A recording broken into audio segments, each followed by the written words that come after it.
Get ready for a powerhouse of inspiration. Principal Baruti Kafele.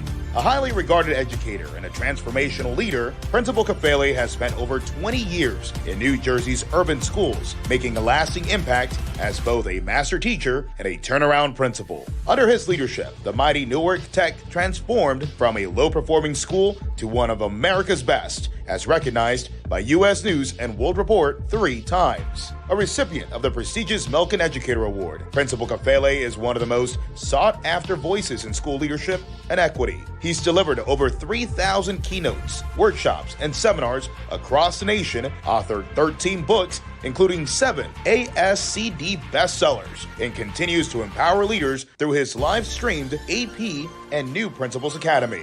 Please join us in welcoming the extraordinary Principal Baruti Kafele. And we are live. Good morning. Good morning, good morning, good morning. Welcome to week 241 of the AP and New Principals Academy. Let me see who we got checking in here this morning. Where we at? Here we go. We got a lot of y'all on here. We got Constance Sherrod in the building. Mona Monologue down there in Orlando. You know, I was down there a couple days ago speaking to a group, which we'll talk about in a second. I need to turn my Outlook off. Where we at? Robin Snowden is in the building. Fresno, California. Takesha High in Virginia. Grace Castaneda in Kyle, Texas. Nadira Coley is in right here in Maplewood, New Jersey. Not right here in this city, but right here in this state. Leslie Akintunde is in Northern Virginia. Good morning to you. Rodney Richardson, Hampton, Virginia. Lisa DeBose Walker's in Waco, Texas. AP Patrick Lawrence is in Connecticut. Where we at? Marsha Poe is in San Diego. AP Patrick Lawrence. Hey, Marsha, do me a favor. Send me an inbox so that I need to communicate with you. I was trying to communicate with you the other day and I couldn't because you hit me up on YouTube. So send me an inbox in Facebook or Twitter or Blue Sky. Either one. Right? Or email. If you have my email address, go to principalkafele.com and you'll see my email address. Just hit me up so I can respond back to you. Where we at? Chancellor Davis, Las Vegas, Nevada. Lysandra Brackens is in North Carolina. Tashika Truesdale, Atlanta, GA. Ronald Pugh, Cedar Hill, Texas. Stacy Joy is in LA, California. Where we at? Donna, New York City. Melissa Jones Chunu, top of the morning from Tulsa, Oklahoma. If you missed Melissa last week, along with Yolanda McKinney on the PDP podcast, that's every Sunday night. Josh Tovar, Marty Morena, you can check that out on MPA Jaguars. That's on Facebook. Awesome conversation they had. Dr. Sheikah Houston's in the building every Saturday morning, 10:30. Create and Educate. Dr. Sheikah Houston, Dr. Tammy Taylor, and they come after Sean Hurt at 10 o'clock. That's both Facebook Live Eastern times. Where we at? Tracy Farris, good morning to you. Sean Hurt, who I just announced, good morning to you, good brother. That's once again 10 o'clock. Sean Hurt dropping them gems every Saturday morning. Vanessa Zeskin is in Connecticut.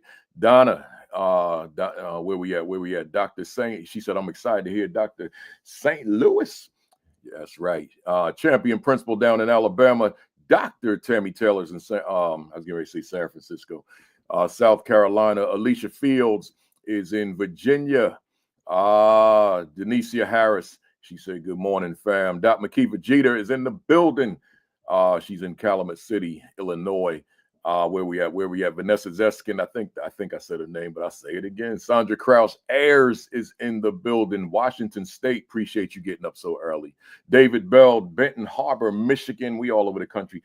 Kimberly Broughton Kafele, the queen of the castle, is in the building. Where we at? Cindy Gracious Nickel. I know I messed your name up. Good morning to you. She was at MEMSPA yesterday. Yeah, man. Good to see you, Cindy. I'm glad you're here.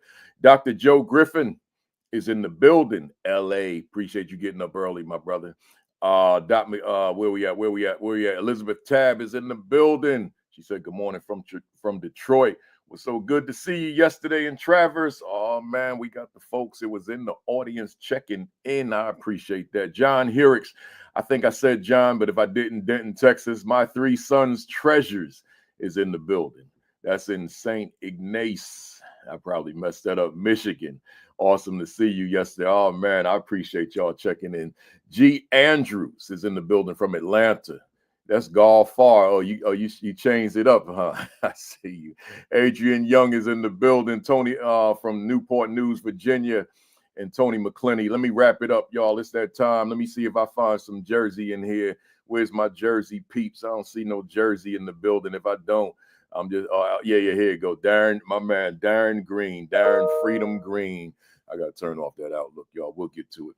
Darren Green from Trenton, man. Trenton's in the building. Jersey's in the building. So I'm going to close it out with my man, Darren Green. And I'm going to say to everybody now, good morning.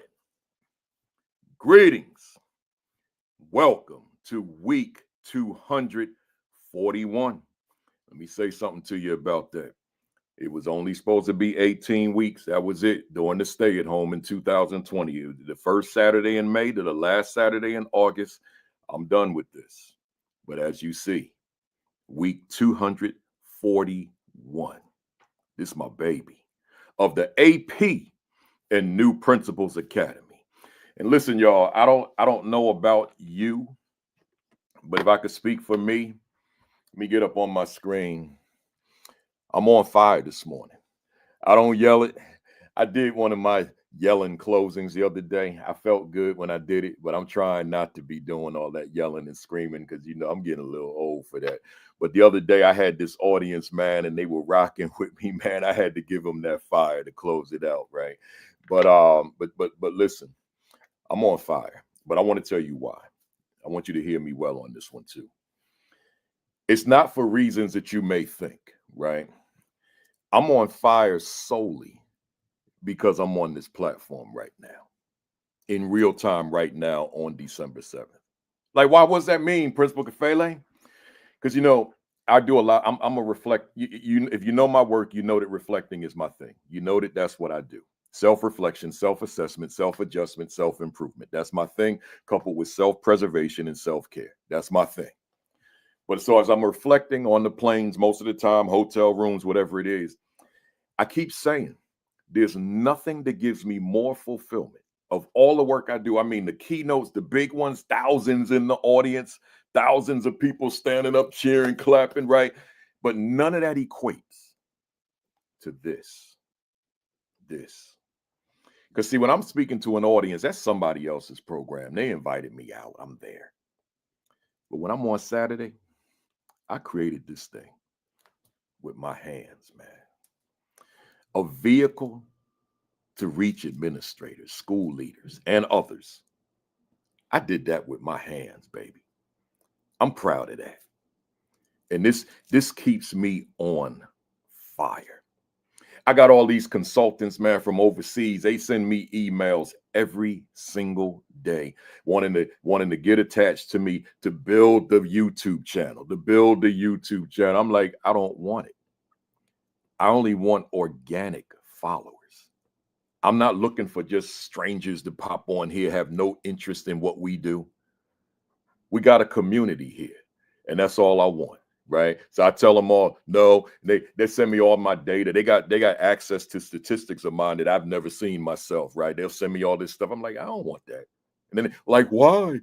Because I'm not looking to be like the next big thing on YouTube. Right. I just want to talk to this community of folks that we have and talk about what we do. That's it. So I'm on fire for that reason. Hey, y'all, let me do my shout outs real quick. Shout out to Blue Ribbon Schools of Excellence. Blue Ribbon Schools of Excellence, who saw fit to bring me in as one of the keynotes in Orlando, Florida this week, man. So you know I was on vacation in Vegas last week. We did this from Vegas, so I didn't fly home from Vegas. I flew right to Orlando with my wife with me. She had to come along, right? And I did the keynote and then a breakout session with leaders. And then I came home for a day and flew right back out to Michigan, Traverse City in the Upper Peninsula. Shout out to the Michigan Elementary and Middle School Principals Association had an opportunity to close them out, the closing keynote. And I'm gonna tell you something, there was a lot of snow up there. And it was I'm the closer. And see, they bring you in as the closer with the hope that you're going to keep the people there. But with the snow, they were there for 3 days. My mind, I said, man, this room going to be half full, man. I walked in that room. It was full to capacity, man. It was a blessing. And I just gave it to them, man. I just gave them my stuff, man. What was my topic? You know the topic, man. What is my value to the teachers? What is my value instructionally to the teachers I supervise? That's all I'm talking about right now these days. That's my preference anyway. Somebody want to invite me to talk on another topic, of course, I'm going to oblige you. But I'm saying right now, I'm rooted in what is my value to the teacher, instructionally to the teachers I supervise. That's where I'm at right now. So anyway, moving on.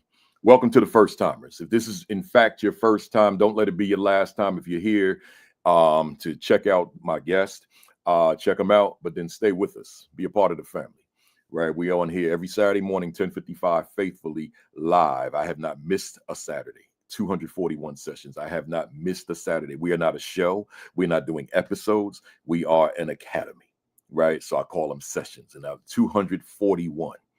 That's what you call commitment, dedication, right? So that's the L. And by the way, we're booked until October of 2025. We're booked solid till October. So somebody reaches out to me, how can I get on? Call me next year, like toward the end of the year. We booked till October 2025, right? So that's how we get down. So welcome to the first timers. Be sure to like and follow the AP and New Principals Academy YouTube channel. Right, we just about at 23,000 subscribers, so that's a blessing. So like and follow the channel, and then you can go back and binge watch everything that you've missed. If you're new to us, then you missed 240 sessions. So just go to the YouTube channel and look up the topics that are most relevant for you. Check them out, and then look at the topics that you don't think are relevant, but then you're gonna find out when you watch they're very relevant, right? And most of them are with guests, but then I got a lot of them. I did the whole first year solo, and then starting in May of 2025, I'll be doing first Saturday solo again. And then starting in April, Dr. Marcus Jackson, he's doing a residency with me. He'll be doing the last Saturday, every Saturday for the rest of the year. So from April till December 2025. So we got a lot in store, and then a whole lot of other goodies, and they'll be coming, and I'll be sharing them with you. Make sure that you check the shorts out. YouTube shorts every Saturday, every Wednesday. We call it midweek fire. So every Wednesday I put out a 60-second short. YouTube now expanded the shorts to 3 minutes. I tried it. I did a minute and 45 this week, and I didn't like it. So I'm gonna just cut myself off at 60 seconds, even though they now give you 3 minutes, because it's a short. 3 minutes. That's a freaking video now, right? So I'm gonna be doing it for 60 seconds. So make sure that you tune in. You can go to the YouTube channel, AP and New Principals Academy, and you can check out what you missed. I think the one I did last Saturday is worth your watching, so check it out. Where we at? My Leadership Institute, School Leadership Institute with Principal Kafele. Every year, every July, it will be July 15 and 16 in Raleigh, North Carolina, right? So we go into Raleigh this year. Raleigh, North Carolina, go to principalkafele.com, scroll down to the description. You'll see it on the website, and click it, and then register. Join us in Raleigh, July 15 and 16. We'll be talking about here's my topic. You know what my topic is. I ain't even got to tell you. What is my value instructionally to the teachers I supervise? We're going to spend 2 days, full days. You want to join me at breakfast in the morning? We're going to talk about what is my value instructionally to the teachers I supervise. You want to join me at lunch? We talking the same topic. You want to join me after hours? We talking the same topic, right? So all day long, that's what we're talking, instructional leadership, right? Here we go. Where we at? Oh man. Oh, I got something to show y'all. Oh, check it out.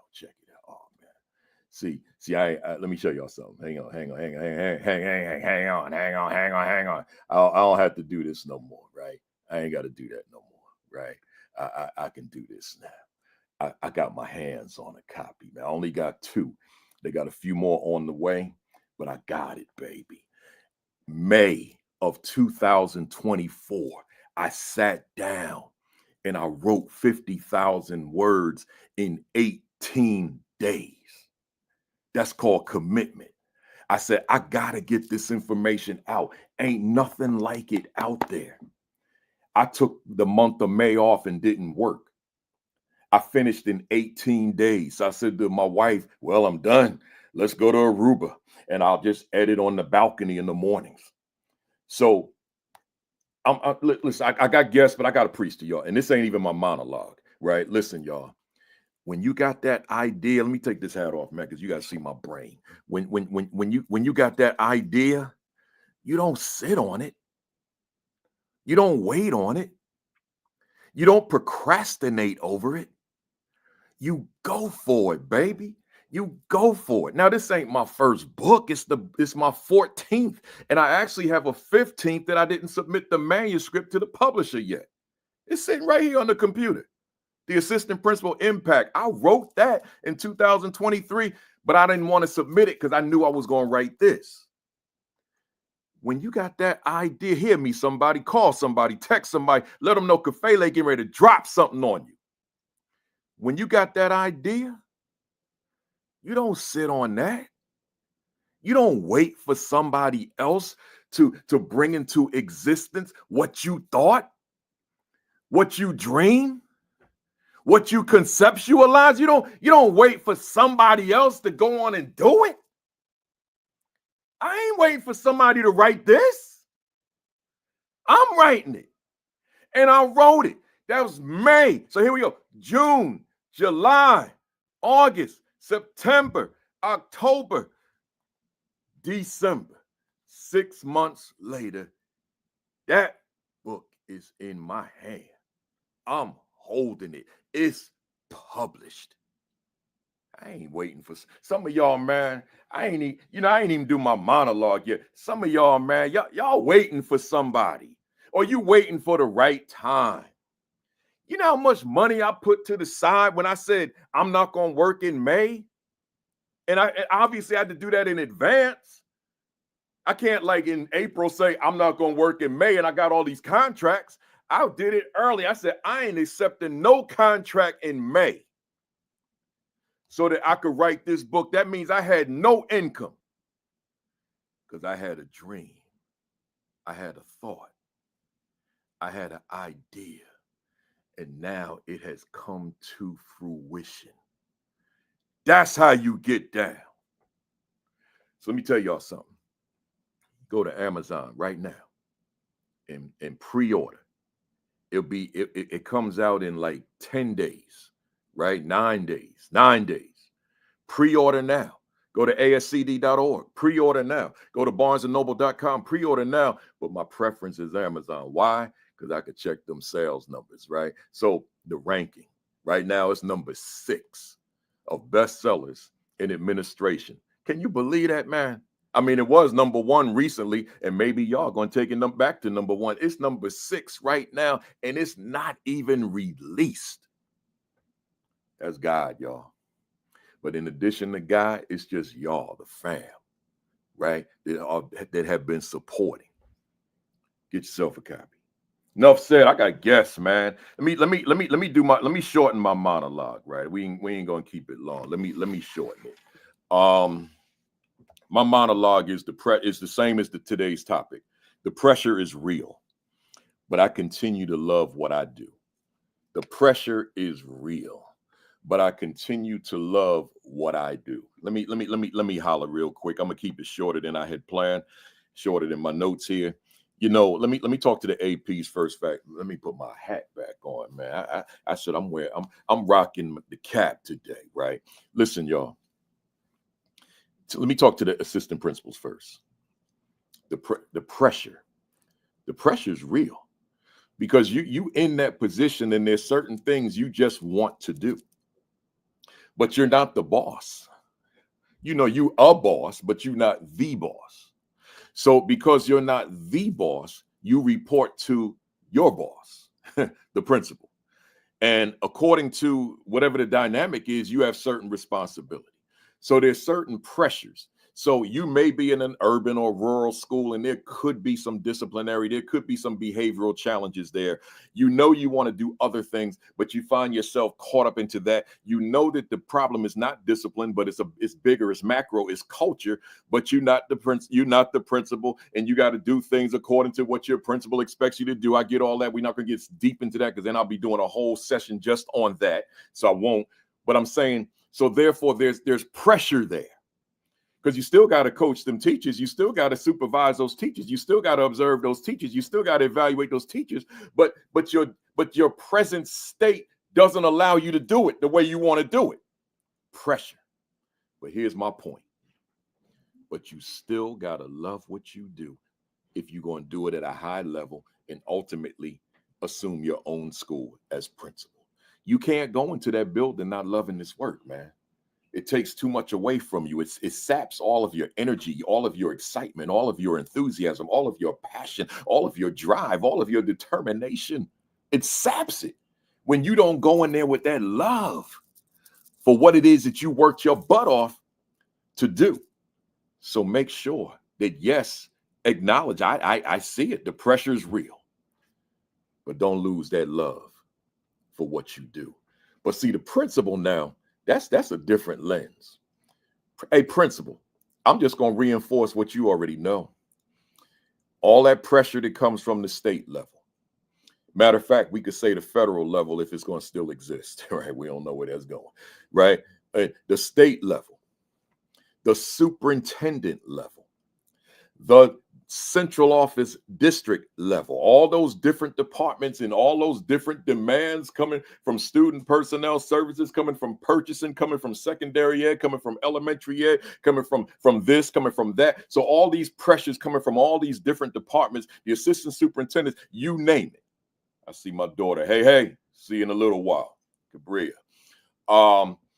And then you got at the community level.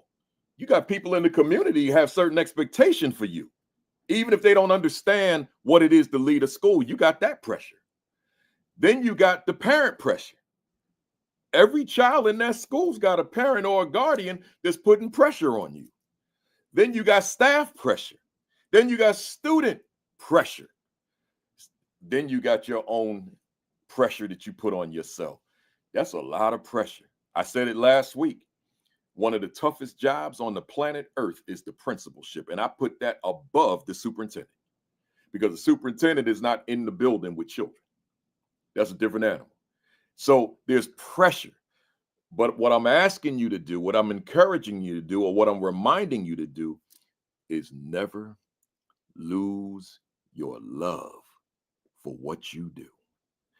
Continue to love this work, understanding that the pressure accompanies leadership in any form. I don't care if it's leader of a school or leader of a football team. There's pressure when you lead. That just goes part and parcel with the work. So don't allow the pressure to sap you of your love for what you do. Right? That's the point of this monologue. I love what I do. And I'm under pressure with every contract. It's not like I'm coming in to do the Principal Kafele show. I'm coming in to meet the needs of the person that's brought me in. So there's pressure that comes with that. See, if it was my thing and like my summer institute, then I do what the heck I want to do. But I'm there fulfilling a contractual obligation. So there's pressure with what we do. But I don't lose my love for what I do. Period. Enough said, y'all. I got guests, and I'm getting ready to bring them on up here. Let me get my guests on up here, man. Let me get them in the order that I met them, and then I'm going to change the right background here. Good morning, folks. Good morning. Got my Rochester, New York crew in the building. Let me set this whole platform up right. Here we go. Bam. How y'all doing this morning? Wonderful. Nice, Good morning, Principal Kafele. Hey. Listen, one of y'all needs to turn that volume down just slightly because I'm getting feedback on my end. I don't know which one it is. But to the fam out there, I got my 3 Rochester, New York fam. I actually got more Rochester, New York, fam. These were the first three. So let me holler at Rochester real quick. Hey, to the Rochester administrators who are not on the screen with me right now, and y'all know me, I got you. These just the three I brought today. Because I know somebody out there that I know in Rochester say, "No, why he picked just those three?" You know me, right? I got you. I got a whole Rochester list. So I'm gonna be calling, right? So hang tough. Hey y'all, one of y'all volume, man. It wasn't like that when we was recording. Matter of fact, just mute yourself now, and then when I call on you, then it must have been you, Dr. St. Louis, because I call you. I'm gonna be using your doctorate, by the way. I'm not gonna be calling you Djinga, right? So I don't do that. When you put in too much work for me to be calling you Djinga, right? Listen, y'all, let me read these bios. Dr. Djinga, matter of fact, Dr. Djinga King St. Louis. She put it in first person, which I always love those. Let me read it to you. I was born and raised in Rochester, New York, and am a 26-year veteran serving in public education in the district in which I also attended. I am currently the principal of Montessori Academy, school number 53. My core values are those of transformational leader, one who inspires, motivates, fosters a shared vision, encourages creativity, and provides individual support. From a little girl, I've always known that I wanted to be an educator. After attending SUNY, Buffalo State College, I graduated with a Bachelor of Science in English, secondary education, and immediately began my teaching career in the Rochester City School District in 1996. After 9 years of teaching middle school English, I obtained my Master of Science degree in Educational Administration and began my career as an educational administrator. In 2017, I obtained my doctorate in executive leadership, and a year later began my journey as principal. I'm a proud mother of two sons, and I hope to inspire them to inspire others. Next, my guest here, Principal Felton. She sent me a very short bio, and she sent me a very long bio. And I got to take a piece of that very long bio, so y'all, but not the whole thing. But I needed to share this because I thought it was very inspirational, like Dr. St. Louis. So check it out, y'all. Principal Felton embarked on her educational journey in 2002, entering the realm of special education at Jefferson High School in Rochester, New York, before leaving an indelible mark at Edison Career and Technology High School. With 22 years of experience, including pivotal roles as an intervention specialist and ninth grade assistant principal in 2021, she laid the foundation for her current role as the principal of one of the largest schools in Rochester City School District. Assuming leadership of Edison Career and Technology High School in 2023 marked a significant milestone. Steering this prominent career and technical education institution showcases Principal Felton's unwavering commitment to educational excellence. Her leadership is instrumental in shaping the trajectories of students pursuing diverse technical fields, contributing significantly to the school's growth and success. Her pursuit of growth is evident in her attainment of a master's in education leadership through the ROC Urban Leadership Program, a cooperative effort between Rochester City School District, New York Leadership Academy, and Bank Street College.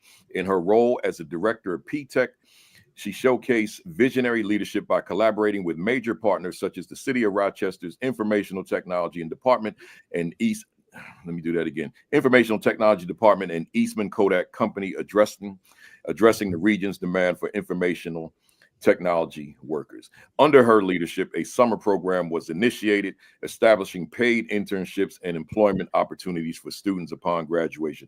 There's so much more, but I'm gonna stop it right there. And then I'm gonna go to my last one, which is Principal Jason Muhammad. And he gave me one of them joints too, yo. So I had to cut in the middle somewhere and find it, and here we are. In 2012, Jason Muhammad moved to James Monroe High School, a grade 7 through 12 building with a large bilingual population. Immediately, Muhammad worked to confront the racial tension which existed as Black and brown students regularly clashed over cultural misunderstanding and perceived territorial resentment. Complicating matters, New York State had just placed Monroe, that's the school, on its list of underperforming schools. As the middle school AP, Muhammad petitioned the principal to loop with his students through high school graduation to stabilize the school and establish effective rituals and routines that would be patterned by every cohort following behind his own. This stratagem would prove to be a pivotal aspect of the school's overall improvement. As Muhammad transitioned with his cohort, a family-like educational community was established, and Black and brown students began to celebrate their commonalities and support their shared struggles in a world which marginalizes both groups. In 2020, at the height of the coronavirus pandemic, Muhammad agreed to become principal of James Monroe High School. Since then, Principal Muhammad has proven to be an effective turnaround leader. Under his guidance, James Monroe High School has made demonstrable improvement, established a positive school culture. He established the SMART, Sports Major Athletics and Regents Track program to help students discover their why, their purpose, and make real connections between their passions for athletics and the need for strong academic performance. He frequently leads professional development opportunities throughout Rochester and advocates for best practices that lead to students owning their learning through productive struggle and positive affirmations. In January 2024, Muhammad received tenure as principal from the Rochester City School District. That's some powerful stuff, y'all. Good stuff, great stuff. Let's get it going. Dr. St. Louis, I want to start with you, and I got three for you. We're gonna stay together for a minute. We'll fight through that sound that you have coming in the background. I'm gonna work. Give me a second, because I don't like it either. So I have a screen. Let me see if I can turn it down. It's good now. Is that better? Yeah. Can you hear me though? I can hear everybody just fine. All right. So Dr. St. Louis, you were born and raised in Rochester, and I don't know if the other two of you were or not. I'll ask you in a little while. And the only place that you've worked is Rochester, New York, in the Rochester City School District for the past 26 years. Mm-hmm. My question is simple. What has kept you in Rochester? Because there's so many places that you could go. Why Rochester for such a long tenure? Well, first family. My family's here. But because they gave me a job, I mean, to be quite honest. Coming straight out of undergrad, I mean, immediately you want to get working. And the sub pool was so open and available, and I enjoyed my student teaching experience, which was at the Douglas campus, which was Douglas Middle School in 1996, that they kept me on. And to be a young educator, passionate, you can solve the world's problems as a brand new teacher attitude, that kept me right in the Rochester City School District. And when I heard that word, we're going to offer you a contract, I'm like, wait, what? That's like golden. That's the golden ticket. Until, as we do principals, we hide those positions, and I ended up being the in-school suspension teacher at Douglas. So I got my trial by fire as an educator with some of the toughest kids in that school, but it really taught me that I had to get, is this for me? Is this work for me? If I can work all day with those that were unwanted for a period of time due to suspension in school, in middle school, then this is really for me. So I was, by the grace of God, and I always give it to God for ordering my steps straight through the ranks of teaching and then administrating and being a school leader, because I knew, as my bio said, I always wanted to teach. And the district offered me continual employment and opportunities, because the two are different. All right, you can work anywhere, but you have to recognize when there's an opportunity right in front of your face, that at your helm, that you can do so much with, that will inspire not only who I work with, but even my family members, to continue to be educators, to continue to inspire others, which is, I'm glad I ended my bio like that, because I just hope my sons are watching, that they continue to want to get into that world of education, which is really hard when your mom is all over the district, growing up in this city, and everybody knows your mother as the teacher, you know, and you're like, I don't know if I want that kind of recognition. But at the end of the day, to know that, 20 years later, you're still inspiring children that you may have forgotten their names, and they grow up and they're saying, oh, I grow up. The kids are like, yeah, I do grow up, but I remember you. That is like what is all worthwhile in this city. Going back to your question, why in Rochester? Because we want to continue to grow our own, to take care of our own in this city. They may go away for school or, wherever for employment opportunities, but to come back to Rochester, to say that one of these people in this room that you're invited us in taught me, that is magical. And that's what keeps me in this work. Love it, love it, love it. Let's stay together for a little bit. Your core values, taken right from the bio, are those of transformational leader, one who inspires, one who motivates, and fosters a shared vision, encourages creativity, and provides individual support. I want to focus on that, fostering a shared vision. It's my belief that fostering a shared vision is not necessarily easy work when you consider the various different educational perspectives of staff who are in that building, experiential backgrounds of the staff in that building, political leanings of staff, and I could go, et cetera, et cetera, et cetera. What advice, and that background noise came back, by the way.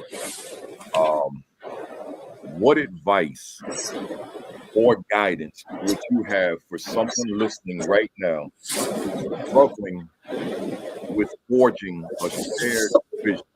Let me hold off and see what you do with that sound.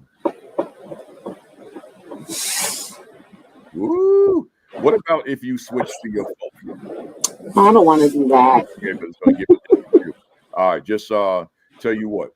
Just mute when I talk, and then unmute when you come on. So let me ask the question again. What advice or guidance would you have for the fam out there who may be struggling with forging a shared vision in their school for the reasons that I just stated, that you got such diversity of thought and experiences and perspective amongst staff within a given school? And I felt like this was going to come my way. Number one, it's all about trust. You have to trust that the people in your building or who are under your leadership are coming with the best intention. I am the eternal optimist. Now, some people are cynics at 26 years in the district. Some people will never see the other side of the silver lining. I kind of often do, but I know I'm not the only one in that school of thought. So you have to trust that even if someone isn't exactly like you, that they have good intentions. The next piece is to stand back, step back, and take a glance at the overview of what needs filling. What can be filled by me because of my skill set, and what cannot be filled by me because it is not my skill set. It belongs to someone else. And that's where that trust comes back in. And to cultivate it by individual conversations with individuals who have maybe never had a conversation with the school principal about anything. A lot of times, I think people feel like we sit behind a desk and we just do the hard work of evaluating and budgets and discipline and all the things that a teacher will never have to touch, or maybe an assistant principal will never have to touch. But you will find me outside of my office quite frequently speaking with teachers about things that they never thought I would speak to them about, encourage them to step outside their comfort zone.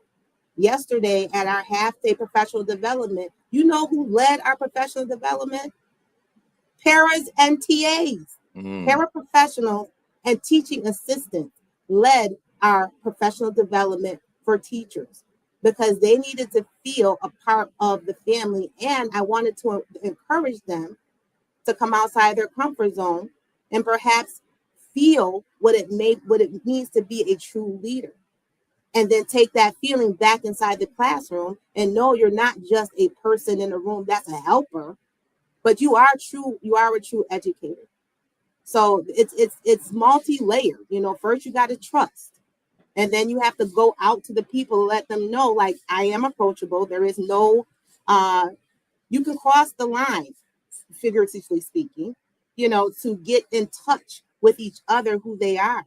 And so when I walk away, I may give you a task and I trust it's going to get done because I took the time to get to know your strengths. We might not agree on everything, but we found some kind of common ground somewhere because I took the time to do so. And that's very time consuming. Let me tell you, that's not something that is easy to do because you have to be okay with who you are as a person. I feel like I'm okay with who I am as a school principal. And thankfully, I'm tenured enough that someone else felt that I was okay, that I feel confident to pour into someone and then have that person be able to respond to me honestly, not because I'm the principal, because I'm a person that believed in them. Love it. Love it. I got one more for you, and then I'm going to go to Principal Felton. But before I do, real quick, folks, hit that share button for me. Hit that retweet, hit that repost, tag somebody, call somebody, text somebody, hit them Facebook leadership groups up as well. Let them know we are here and we are live. And I also forgot to tell y'all, you know, I'm rocking Negro Leagues every Saturday morning. This is the Montreal Panthers, right? Some of y'all looking at it like, what is he wearing? Like, in that Panther looks kind of funny. Montreal Black Panthers, baby. Right. So they even had Negro Leagues up in Canada. Right. They're all over the place, man. I got a closet full of these. So this is what I'm rocking this morning. Let's go. I got one more for you. I probably should have told you I was going to give you this one, but we good. You know, before becoming a principal, you were the director of the Department of African and African American Studies. And when I met you, you were, I think you were the leader of the Saturday Morning Freedom School. Yes. In Rochester, New York. So we're talking about a long time ago. Mm-hmm. So I don't have a question about the department at all. My question to you is, tell us the significance, according to Dr. Djinga, King St. Louis. What is the significance of African American studies and freedom schools for Black children? Well, I was blessed, let me just say that, to be introduced to Freedom Schools, because if it were not for that introduction, I could not see the direct connection between the culture responsive pedagogical style that Freedom School illuminated so effortlessly in that summer program, with the proper training, the proper literature, the proper historical references and the historical connections. To bring what we did so effortlessly in the summer program into schools through the Department of African American Studies, that summer program was proof that it could be done in the classroom. That summer program to provide the training and the language and the cadence of how you speak, how you engage with the teachers in Freedom School. It was so easy. It was much easier because we're still not there yet, but we're a little bit closer. But it was easy. It's easier to bring that kind of pedagogical behavior into the classroom. As the director of African American Studies, I was able to promote it throughout the school year because I lived it in the summer, and that was the best training I ever had. Is to go through the Children's Defense Fund Freedom School training in Knoxville, Tennessee, because it was so real. And I was able to replicate as much as I could with teachers in the summer program who were, in fact, our CSD teachers. They went right back inside their classrooms. They brought all of as many components as they could to their children to engage them, to motivate them, the literature, the books, the titles that we had never heard of until Freedom School was brought into our library system. I was able to connect with the library director to say, where are these titles in the Rochester City School District? Where are these titles in the English language arts curriculum? Where are these titles in the social studies department? where is this living? Oh, it's not. Well, we have to get it in there. So I don't know if I answered your question. No, you did.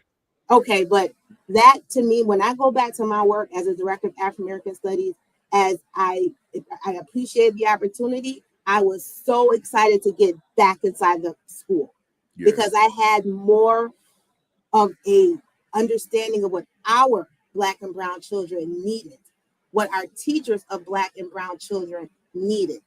And I was very humbled by those that came before me who had done that pioneering work around culturally responsive teaching and how we engage our non-diverse teaching staff in the city school district and in public school education, period.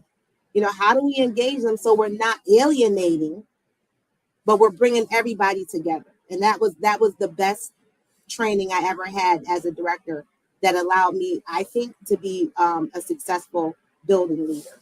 Wow, you know, I'm actually glad I asked you that question because me too. I didn't think about that in a minute. Yeah, you gave me more than I even anticipated you were going to give me there in terms of that foundation with the Freedom School. Good stuff. Let me go to Principal Felton, and then to Principal Muhammad. Then we get to them talking points. We got a lot to discuss here. You know, your bio, Principal Felton, it indicates that you are passionate about fostering equitable learning opportunities and empowering students to succeed in college and career pathways. And I know from the work I've done in Rochester that equity is an important component of the work, the overall work that you all do. So what I want you to do, talk to the fam out here. It's on the other side of my camera about why fostering. And before I even give you the question, let me tell you why I'm asking you a question like this. There's a lot of folks in America, school districts, people that are not affiliated with schools who are intimidated by this word equity, which I've talked about in Rochester. It's like the boogeyman, the 4-letter word. Don't mention equity. Oh my God, don't ever bring that word here. You know, it's that type of thing, right? So talk to the fam about why fostering equitable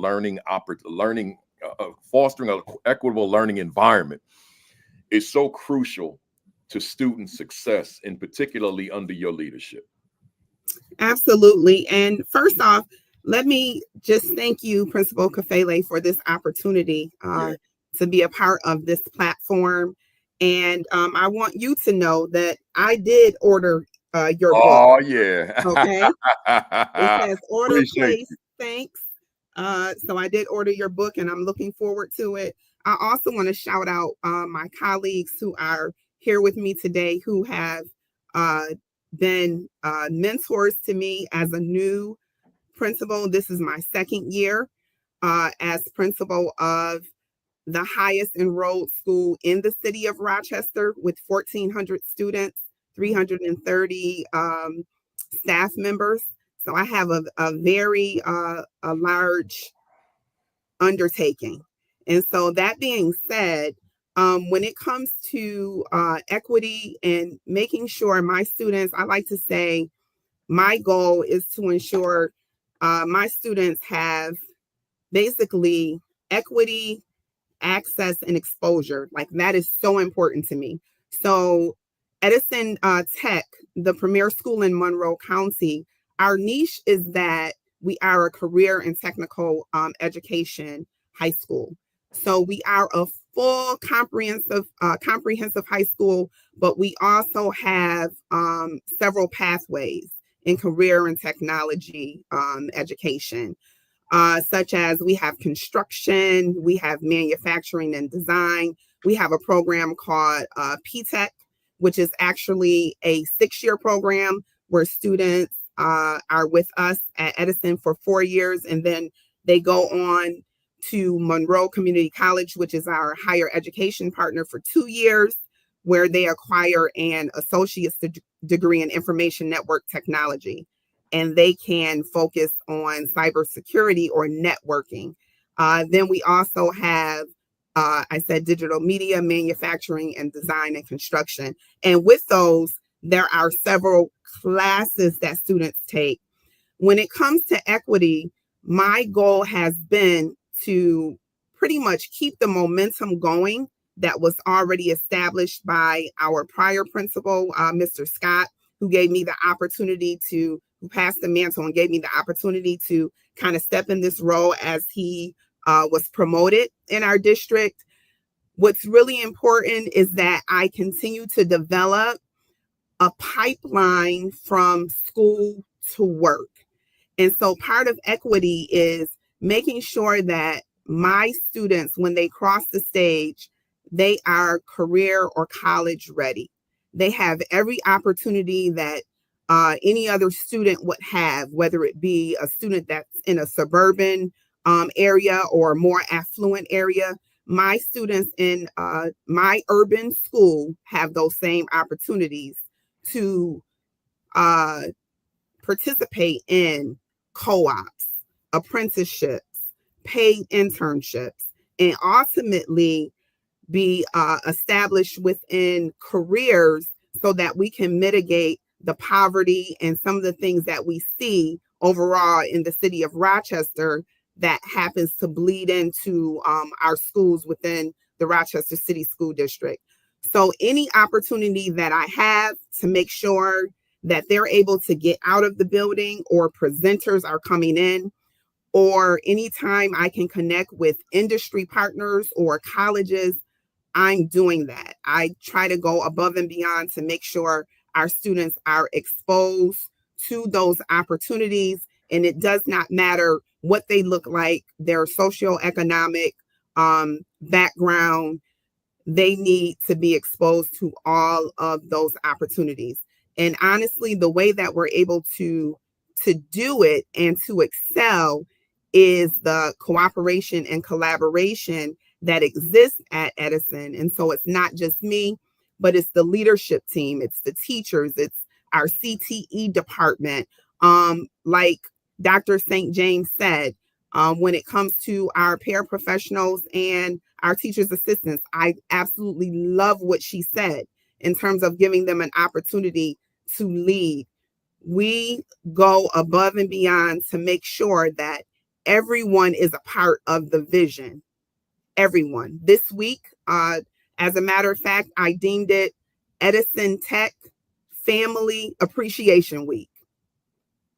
Why? Because I felt like coming off of Thanksgiving, I wanted to keep that attitude of Thanksgiving, the spirit of gratefulness. I wanted to keep it going. And so we had a partner, Dunkin' Donuts, who afforded us the opportunity to give gift cards to all of our students.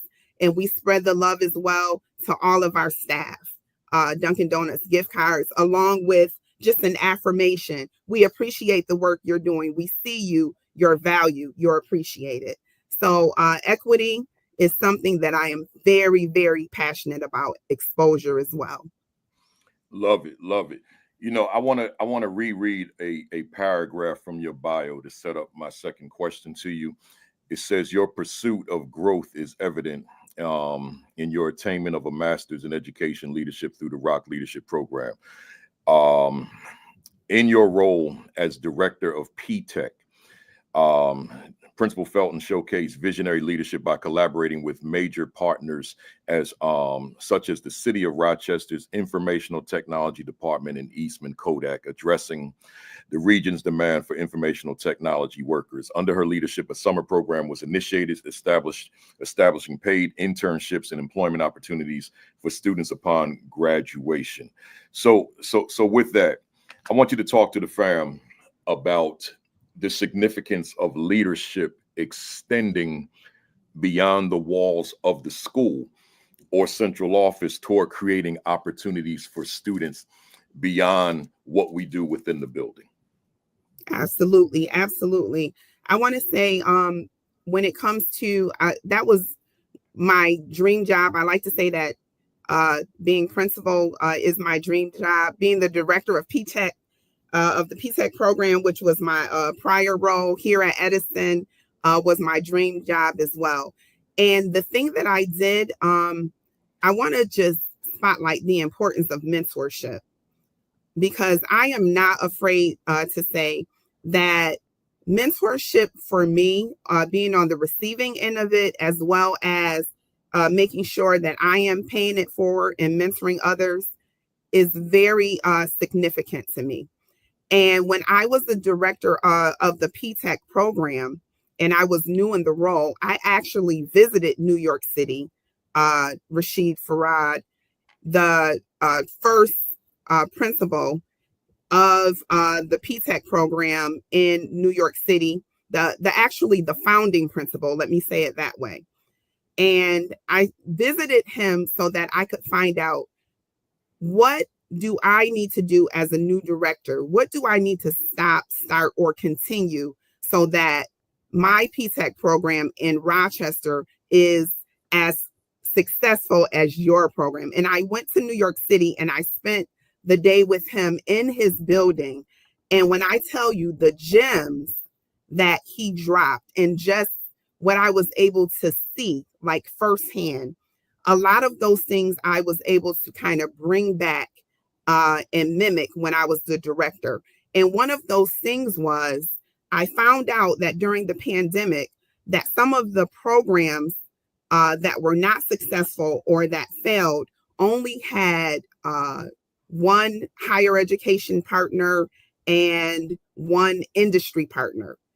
So I made it my business to make sure that we had an additional supporting partner.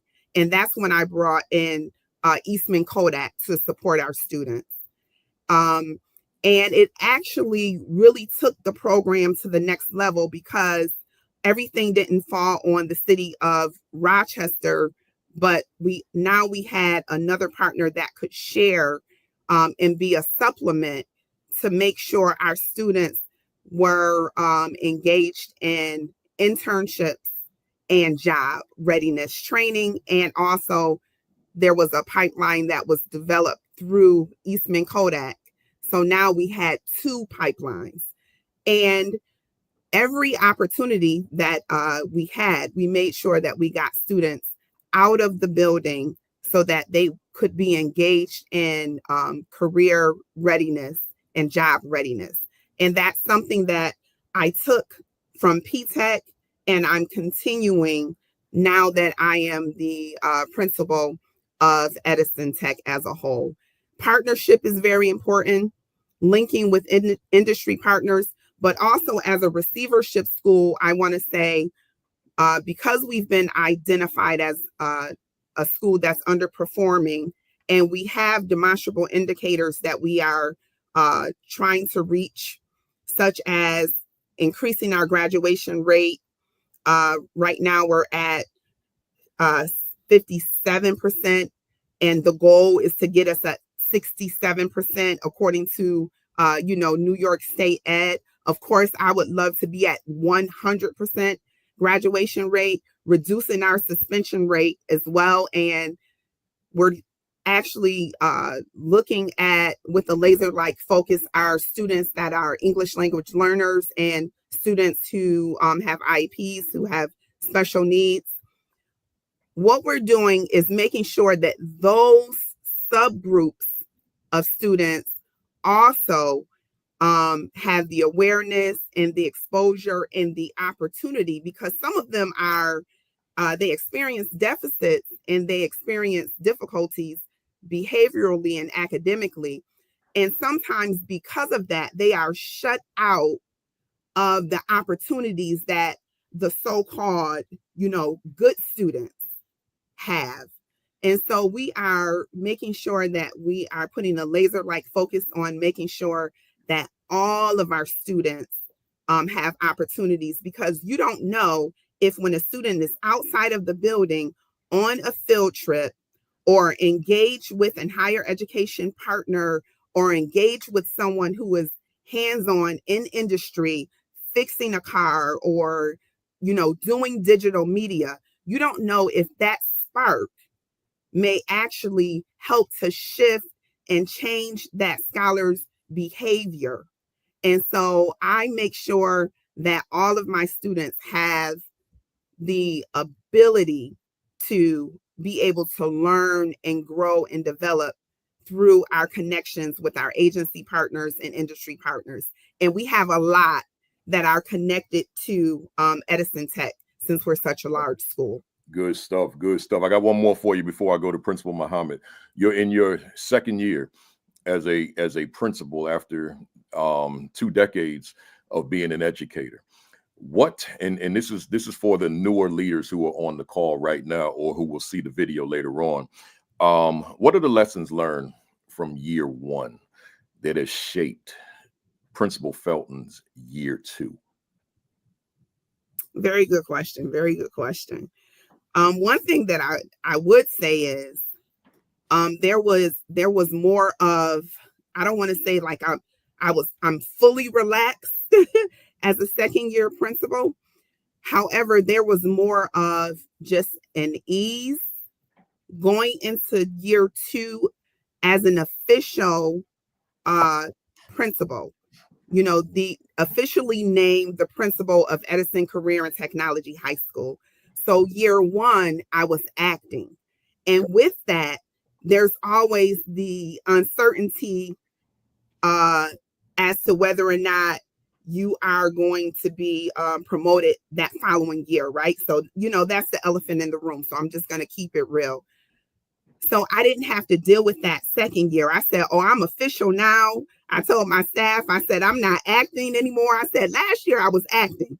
So, you know, I was just pretending, but now I'm for real, you know, and just to get a chuckle out of them. But that uncertainty and just the level of anxiety I didn't deal with. Once I came into year 2, it was like, now I can really, all of the initiatives that I'm interested in moving forward and what I want to spotlight in my vision, now I know that I can actually, you know, promote and spotlight those things.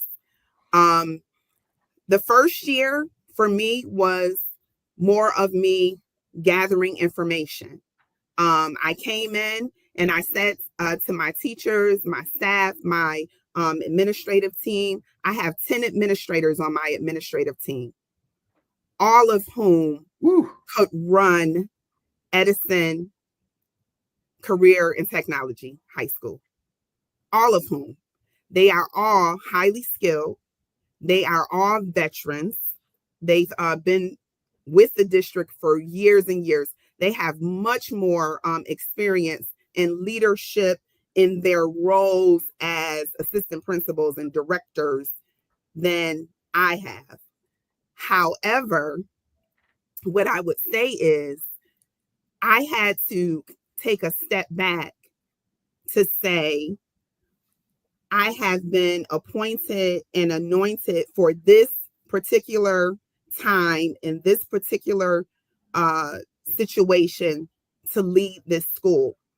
And what I don't know, I am okay with failing forward because I am okay with being in a perpetual mode of learning, being a lifelong learner. Yeah. And like I said before, with mentorship, I am not afraid to ask questions. I am not afraid to collaborate. If there's something that I don't know, I'll let my staff know that's information that I need to investigate for you, and I'll get back to you. I'll follow up with you. There you go. I think because I am, I want to say, so fresh out of the classroom, all of those opportunities that I saw for growth when I was a classroom teacher, now I'm able to reflect and say, now that I'm in the realm of a leader of the building, all of those issues and concerns that I had back when I was teaching, how can I be a part of the change? How can I make sure that we're moving in the right direction?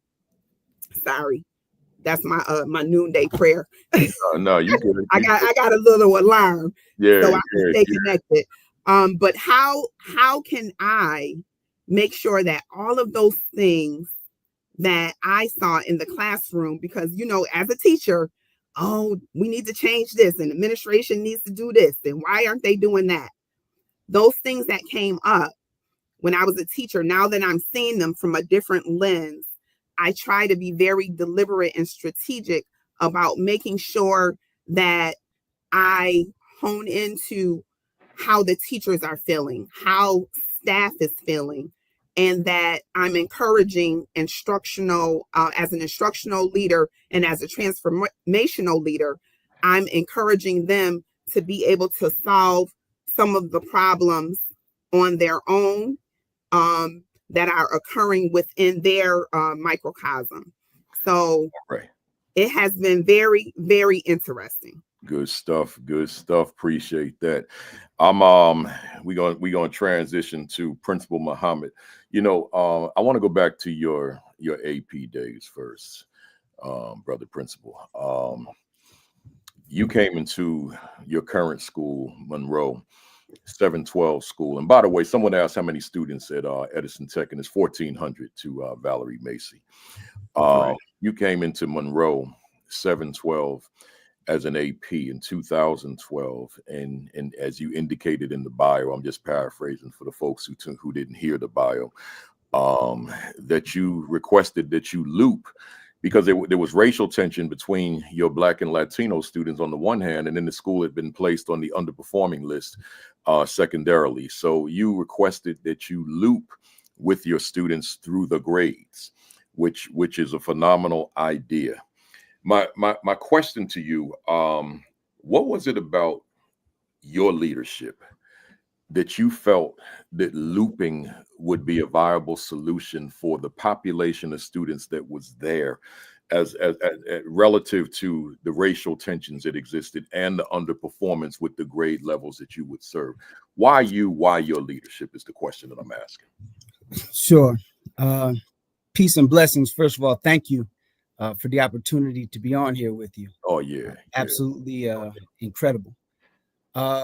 So when we got to Monroe, there was you hear the stories, the wars and rumors of wars that were taking place between Black and brown students, and so I had never really worked within middle school before.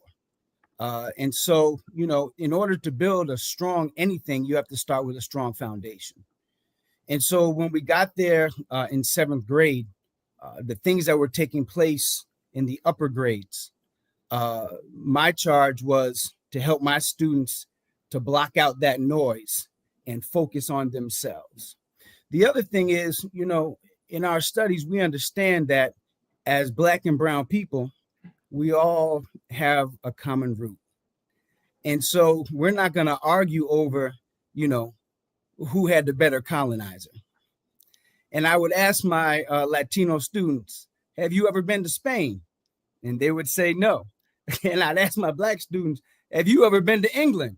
And they would say no. I would say, well, then why are we arguing over the languages that originated in those places? We have far more in common. And so we started to build in that 7th grade a family-like atmosphere. And with my bilingual students, they didn't know I didn't speak Spanish. I didn't care anything about that. I respected them and they respected me. And what we said was, we are not going to do that here. We're not going to fight the crusades, if you will, here. We're going to take care of each other here.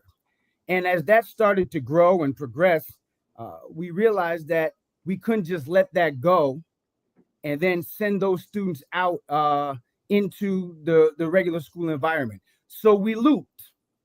And when we got to 8th grade, the 7th graders that came in behind that 8th grade group, I took them too. So now we had all of the 7th graders, all of the 8th graders. There was about 400 of them total.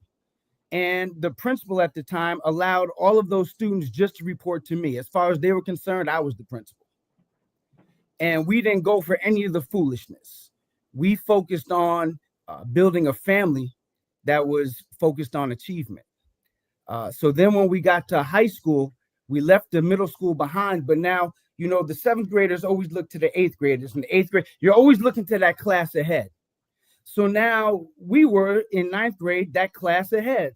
And all of those in the middle school looked up to see what we would do. And that went on, brother, until graduation. And in fact, one of the things that we would do with our students, a disciplinary thing, if you will, is we talked about excuses. And we said that excuses were tools of the incompetent used to build monumental nothingness. Those who used them seldom amount to anything. You can only build great nothing with an excuse. And so that was something, if you got in trouble with me, I would have you write excuses until you memorized it. And every time they turned in their writings of excuses, I kept them. Brother, I kept those excuses in a box until they graduated. And the day before graduation, we went outside and I pulled out their box of excuses and we burned them. And I said, my friends, we've just burned up all of our excuses. We have no excuse now but to go forward and be great. And from building that kind of foundation, all of those that followed us, we saw those Black and brown conflicts become practically eliminated. And it turned into a thing. It was Wakanda before Wakanda. We said, we don't do that here. Wow. Powerful stuff. So then in 2020, you become the principal of the same school in the midst of a global pandemic. So so everything you knew, and this is for pretty much, no, not pretty much, all of us in leadership that were in leadership during that time, we got to figure out how to lead a school from home. Right. I have no problem saying I'm glad that I had left the principalship before that happened, because I would have had to do it. But I'm glad I wasn't you all. You know, I salute all of you in leadership who led schools from your homes in the midst of a pandemic, right? I was the guy that was looked upon to have the answers to how to do that. And I don't know really how that worked, but it did. And I was on this computer every day from about 8 in the morning until about 8 at night, because every time zone got me throughout the course of a day. So I was the guy that had the advice, and I just sat here all day long. So here you are, you leading from home, and then ultimately, or from your office if you were going to the school, but the students weren't there for a time. And then ultimately we got back to some semblance of normalcy, but normalcy. But the students, in my mind, from what I had seen and listened to people like yourselves, were not necessarily what we remembered, right? Because they were affected by that pandemic, and they continue to be affected by that pandemic. My question to you is this: given when you came in up to today, December 7th, 2024, what is it about what was it about your leadership that impacted that school in a way that form of leadership wasn't there before you got there, right? What is it about your leadership that has brought about some of the shifts? Because I know you're still working, but some of the shifts that you've experienced as a result. And the question is not asking, what is it about Jason Muhammad? The question is asking, what is it about Jason Muhammad's leadership that has brought about some of the change that you want to see? So, brother, I think the best leadership lesson that I received, whether it's COVID or today, and Principal Felton, Principal Dr. St. Louis, they've heard me say this, brother. The greatest leadership lesson that I ever received happened as a result of me coaching football. You know, I was the head coach. You into my next question, but go ahead. All right. So I was the head coach at go ahead with it. Right? And I will adjust.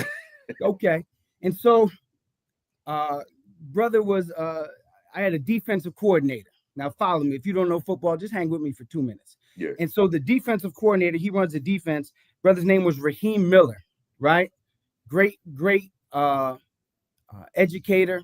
He works at a charter school now. But in any event, he played football at Michigan State when Nick Saban was there. That Nick Saban. But I'm the head coach, and he's running the defense, and I'm in his ear, because I'm the head coach. And I'm in his ear, they better not, and you need it. And at a certain point, I had to have a conversation with myself. And I said, self, you were a backup wide receiver at the University of Rochester. This man has Nick Saban's defensive playbook. What are you going to tell him about defense? And so I had to pull myself back because if we won the game, they clapped for me. And if we lost the game, they blamed me. But I had to let my coaches coach and be humble enough to know that I don't know and be okay with that. And so even today, I let my coaches coach. It's not on the playing field, but I was an ELA guy.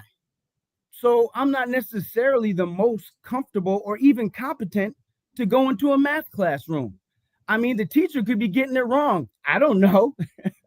So I need to have folks around me. I told my staff, I want to do everything, but I don't want to do everything. I want to empower those who are outstanding in what they do. Give them room to do what they do and then celebrate them. And what we found is if we don't try to take the credit for someone else's greatness, but we celebrate their greatness and open up a door for them to walk through, they actually work a little bit harder because they know that this is a true collective and team effort. So I'm looking always for opportunities to make things yesable for my teachers, for my administrators, so that everybody feels good about putting their hand on the plow. Because again, at the end of the day, I'm not going to win and they lose. They're not going to say the principal's great, but the school is whack. They're going to say the school and then the principal. So it's got to be a we and it can't be a me, because I can't win if we lose. Wow. So I'm gonna stay with the football because I got a different question. So you gave the example of the defensive coordinator. Let's look at your overall leadership as a head coach now. In what ways did and let's give it a better context. You were a winning head coach, right? You took a program that I guess was defunct for a long time. Is that correct? So at the school we are now at Monroe, they didn't have a football. This was at the first school I was at. That was John Marshall High School. At James Monroe High School, they didn't have a football team for 30 years. Yeah. And we started it from scratch. And the program is 10 years old total, 8 years in varsity. And we've had a sectional championship, a state run, etc. Yeah. Wow. So as you coached and therefore was a leader of young men and adult men as your assistants, and if you had any women that were on that staff before you were a principal, beyond what you gave us with the defensive coordinator, in what ways did head coaching of a football team shape who you became as Principal Muhammad? So I'm still coaching. Yeah. It's just not about the past patterns. We have to coach our teachers. We have to coach our students. Our students come to school. And unfortunately, schools these days seem to be unfairly burdened with the task of solving societal problems. We used to only have to deal in the 3 R's of reading, writing, and arithmetic.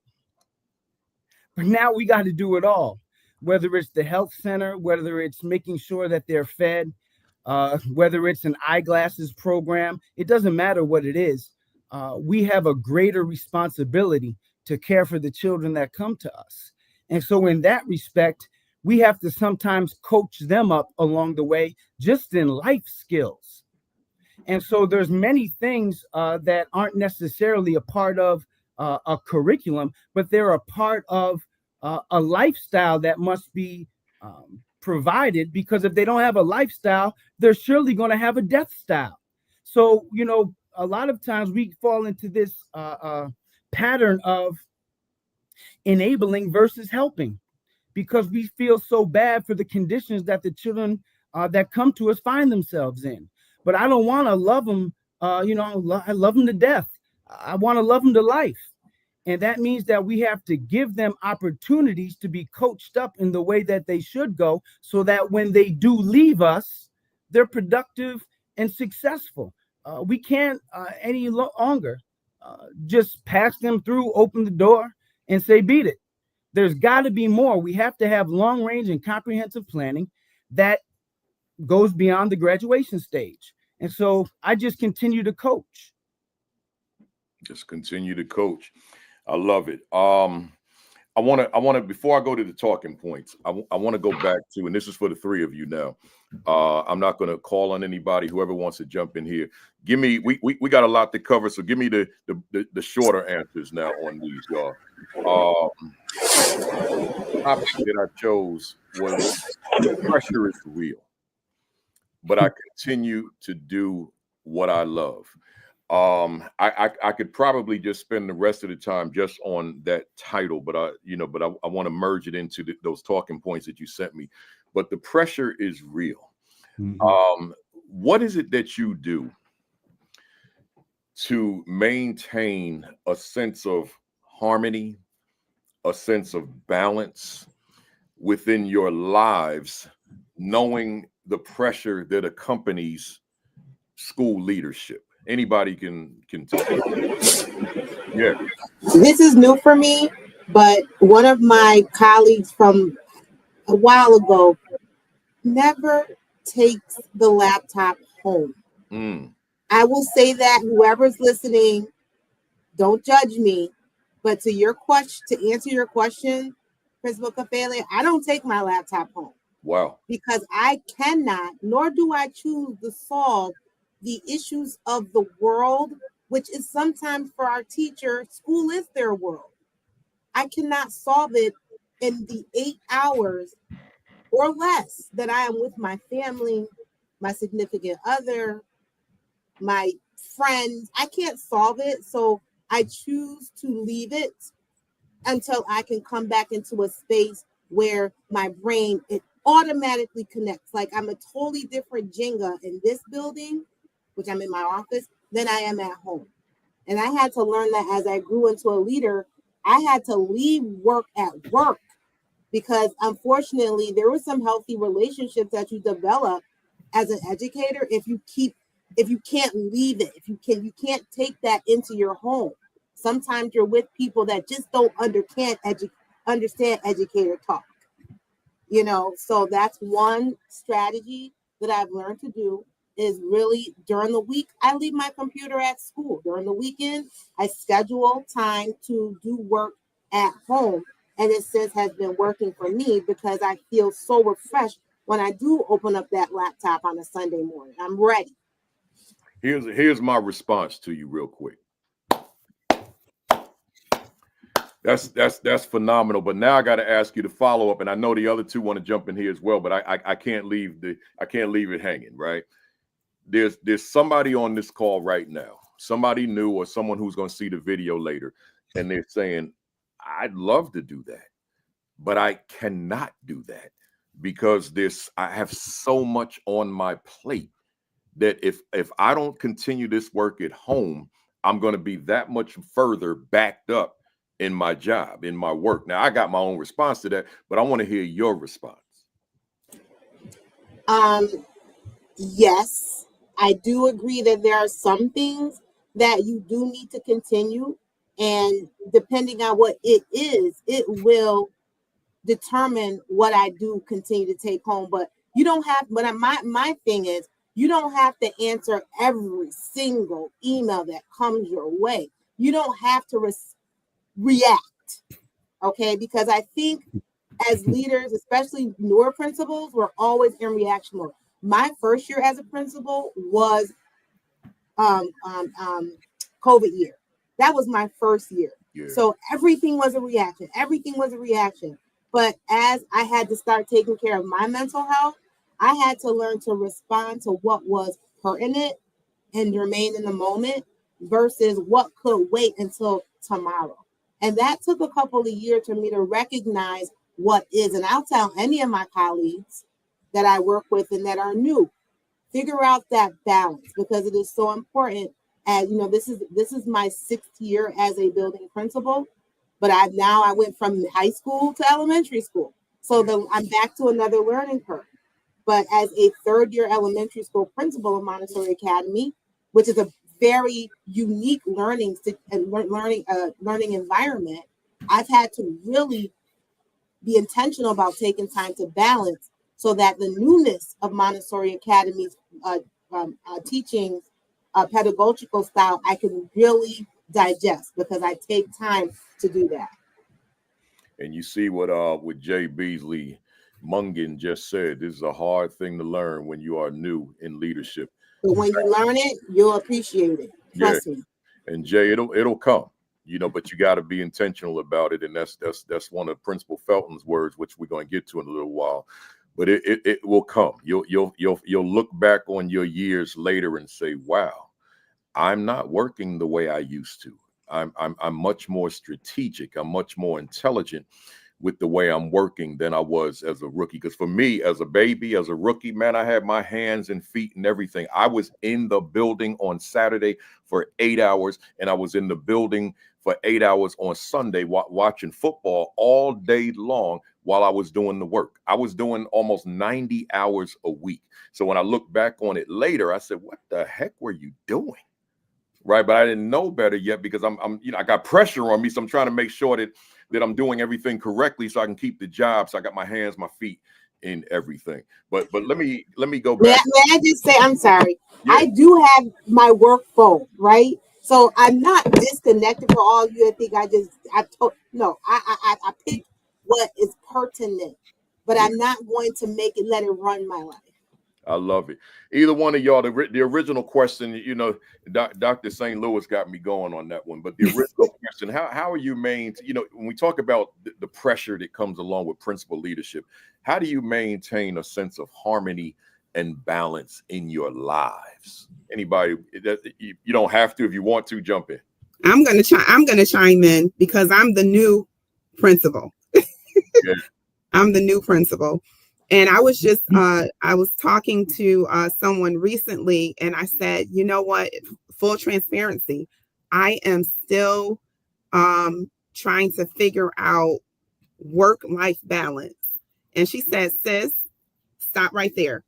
She said, it's not work-life balance, it's life-work balance. Start with that. How about that? Life needs to be first and then work. And I said, you know what? You are correct. I am going to change my terminology.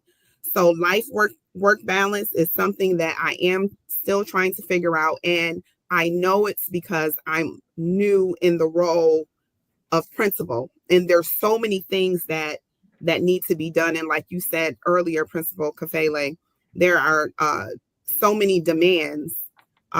We have demands from our district, from the state. We have our parents, we have our students, administrators, then you have whatever you are dealing with personally with your own families. And so there's a lot coming at you. And then we have deadlines and timelines and, different things that are happening. For me, what helps to keep me grounded is number one, I want to say number one, my faith. Let me say that, my faith. Also, I have a very supportive and encouraging husband who is also an educator.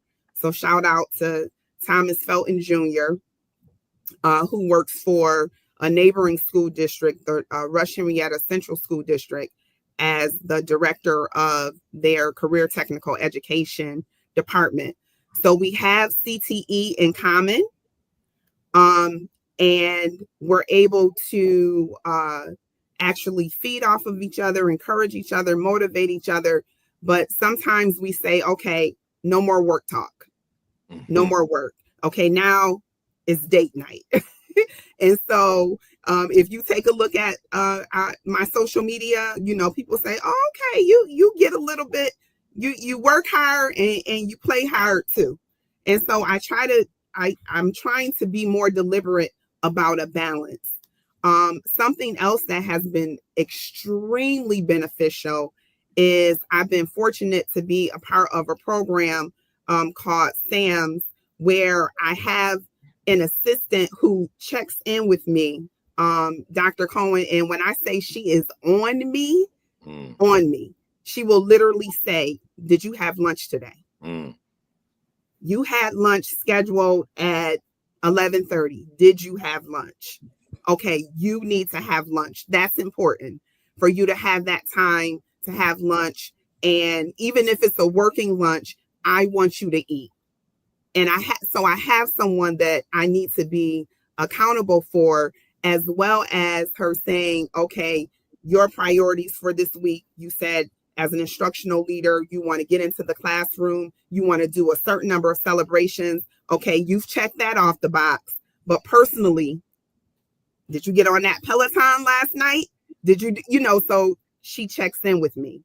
And that helps to keep me grounded, as well as me just having an extremely phenomenal network of sister girls, family members, friends that really support and encourage me. And we spend time together outside of my job. And that helps a lot as a new principal. It definitely does. Definitely does. Principal Muhammad, did you want to weigh in? Yeah, I kind of have a different take, somewhat. As educators, we're different. We're different. Everything about us is different. I've never gone to work. I go to school. And that's so different. Yeah. I have friends who go to work, but I don't go to work and I don't come home from work. I go to school. There's no such thing as a Clark Kent educator, right? You put your glasses on, no one knows who you are. You can go to the store. It doesn't work like that. You take your glasses off. Where did he go? It doesn't work like that. You're always who you are. To me, this is it's not my job. It's part of who I am. That doesn't mean that you beat yourself up. It is a question of balance, right? But no matter where you go, you take yourself with you. And so there's always a sense of taking care of self in any situation. And yes, like, Principal Felton said, if you don't have a spiritual connection, you probably in trouble. So we definitely have to pray like it's all on God, but we got to work like it's all on us. But the work that we do, if it's not a calling, if it is a job, then it's going to break you. And it's not the load that breaks you. My teacher said it's the way that you carry it. And so if we're not carrying it properly, regardless of where we are, it's going to break us down. We could be out with our friends, but that load is going to break us down. And so I look at it just differently. Like I'm not a principal when I go to the building, right? And I'm not a father just when I'm home. I'm all of those things. There are many facets to the diamond of yourself. And so like a diamond, the heat, pressure, and time causes that rough, raw product of coal to eventually turn into that precious gem that is yourself. Eventually, I hope to meet myself and I continue to grow and develop.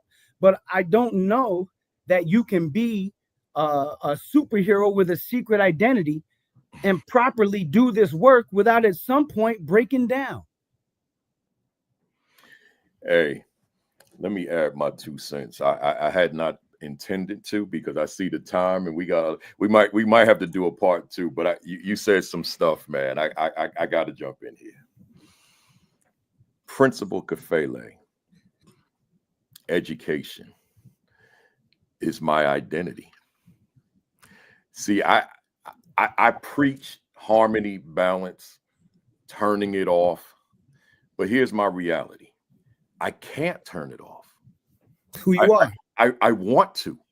I literally want to sit right. I'm pointing at my Sunday NFL chair. I literally want to sit there and watch games. I could be so excited about a certain matchup, Baltimore and Pittsburgh. And by the first 3-4 minutes of the first quarter, I'm knocked out. But I was looking forward to the game all week. But then I open up the laptop and I just go to something that's connected to Principal Kafele, my work, and I am wide awake. So I keep and my family knows this. I got to keep the laptop open, and it's got to be something connected to if it's a PowerPoint, just something, and then I could watch the game. Because when I watched the game, I tried to take myself out of Principal Kafele, and I got bored. Right. So if I put someone might be listening and say, that sounds kind of weird, Kafele. You might need to work on that. But it ties into what you just said. I can't turn it off and turn it on. It's who I am. Right. So, and that's not to be in conflict with the other perspectives on it. It's just that education is a huge part of my identity. That's just who I am. So I'm the same way. What you said spoke to me, and that's why I said, let me jump in this conversation, because the question was just for y'all three, but it spoke so loudly to me that I had to say something. It's just my identity. Some people play sports and their identity is the sport. Some people entertain, they sing, they rap, they whatever, and that becomes their identity. Education is my identity, and the name I hear most, because I'm husband, hubby, I'm dad, I'm Baruti, I'm Principal Kafele. Which one do you think I hear the most from the world? Principal Kafele.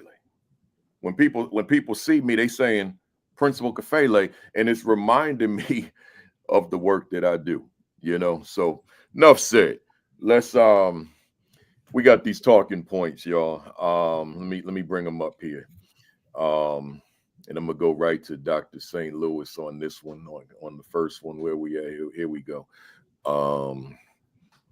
I had taken something that you wrote and I broke it up into two sections. We'll see what we could fit in there. I know you said, Doc, and let me just read it. You said, I'm passionate about. Here's what you actually wrote. You said, I'm passionate about all the components of being a transformational leader and being intentional. Without knowing it, this leadership style has gotten me through a lot of tough years as a new principal and embodies who I am as a person. As you see, I divided it. I am passionate about all the components of being a transformational leader, but I don't have the intentional part there. Without knowing it, this leadership style has gotten me through a lot of tough years. I'm intrigued by that. I've been intrigued by it since you sent it to me, to understand what message you're conveying there. What are you saying? The term transformational leader is kind of new, but the actions of good leadership are not. So when I began my work as an administrator in my master's program, that's where I saw the term, and even more so as I did my doctoral work in executive leadership. So that what all the components of a transformational leader, a motivation, someone that motivates, inspires, those kind of behaviors is what I did as a teacher, is what I do as a mother, is what I do as a friend. Those are things who make me who I am. And when I became a new principal, it was during COVID. And I'm sorry, it wasn't during COVID, but it was 2019, but 2020, it was my first year, and I was acting. I had no idea what acting meant after COVID was over, because I wasn't quite sure if I had done a good job. But then I looked around, and we were all in the same boat in COVID, not knowing how to leave, like you said, from your couch, or in a building with no students and no staff, and then coming back. There was just so much unknown. However, at the end of the third year, I had realized that our school was closing. That's when we got the news that my school was closing at the time. And the response from my staff was so emotional that to know where I was going at the end of that school year, where are you going, Dr. St. Louis? I have no idea. Wherever you want to go, I want to go. That was so powerful that I didn't realize that I had inspired that I had motivated, that I had transformed. And what's on some level, I don't know. I don't even remember the act. I'll just never forget the feeling of what it meant for people to want to go where I went. And I ended up going to an elementary school, but at the time I did not know where I was going as my school closed. But that, when I think back to why people or teachers might have said those things, I think back to the characteristics that I went back to my years as a budding administrator. Those characteristics of motivating, of inspiring, of that mentorship that LaCassa mentioned. Going outside of my role to mentor beyond, because I knew that that person didn't see themselves. And I had to help that person see themselves at the time in the midst of such unsure and uncertainty as was COVID. Yeah. So that's what I meant. Like, I didn't know that that's what I was doing. But that's exactly, when I think about it, being a transformational leader is everything I want to continue to be, because I'm not sitting in this seat forever. I have assistant principals that I want to grow into leaders, so that when I leave this seat and go on to the next chapter of my life, then that person who I've mentored and demonstrated that leadership to will in turn be able to do this work. And it's not like I'm not just training an assistant principal, but as you heard, I'm training paraprofessionals, TAs, teachers to be teacher leaders, because we need to keep in Rochester a strong pedagogical component. Okay, we need to be the powerhouse of educational innovation. And I'm not quite sure how far away we are from that, but I am very pleased with how I've grown and continue to grow as a transformational leader. The mentorship that LaCassa mentioned, I go back to that because if it wasn't for that mentorship, I would not be an educator. I would not. And I welcome mentors to continue to be with me as I continue to grow. I got 5 more years left on the paperwork, but in all those 5 years, I definitely want to be that critical feedback, critical friends. I'm all for it. Yeah, I love it. You said there was a lot there, and I'm just going to be disciplined. No, I don't mean in terms of volume. I mean in terms of me wanting to jump in, and then, but I'm gonna stay disciplined and keep the sequence going. I want to go to Principal Felton, and you indicated that in your first one, leadership for equity and excellence, creating systems and structures that promote equitable access to high quality education for all students, particularly in underserved communities. I know we talked about equity before, but is there anything there that you wanted to add to the bullet point? Yes, thank you. So when I speak of equity, I talked a little bit about technical education and college and career readiness, but also coming from the lens of a teacher in the classroom for so many years, being an instructional leader is really important to me as well. And that is having the opportunity to, just like with your book, you ask a very important question in terms of, what effect do you have on those teachers that you lead and you evaluate?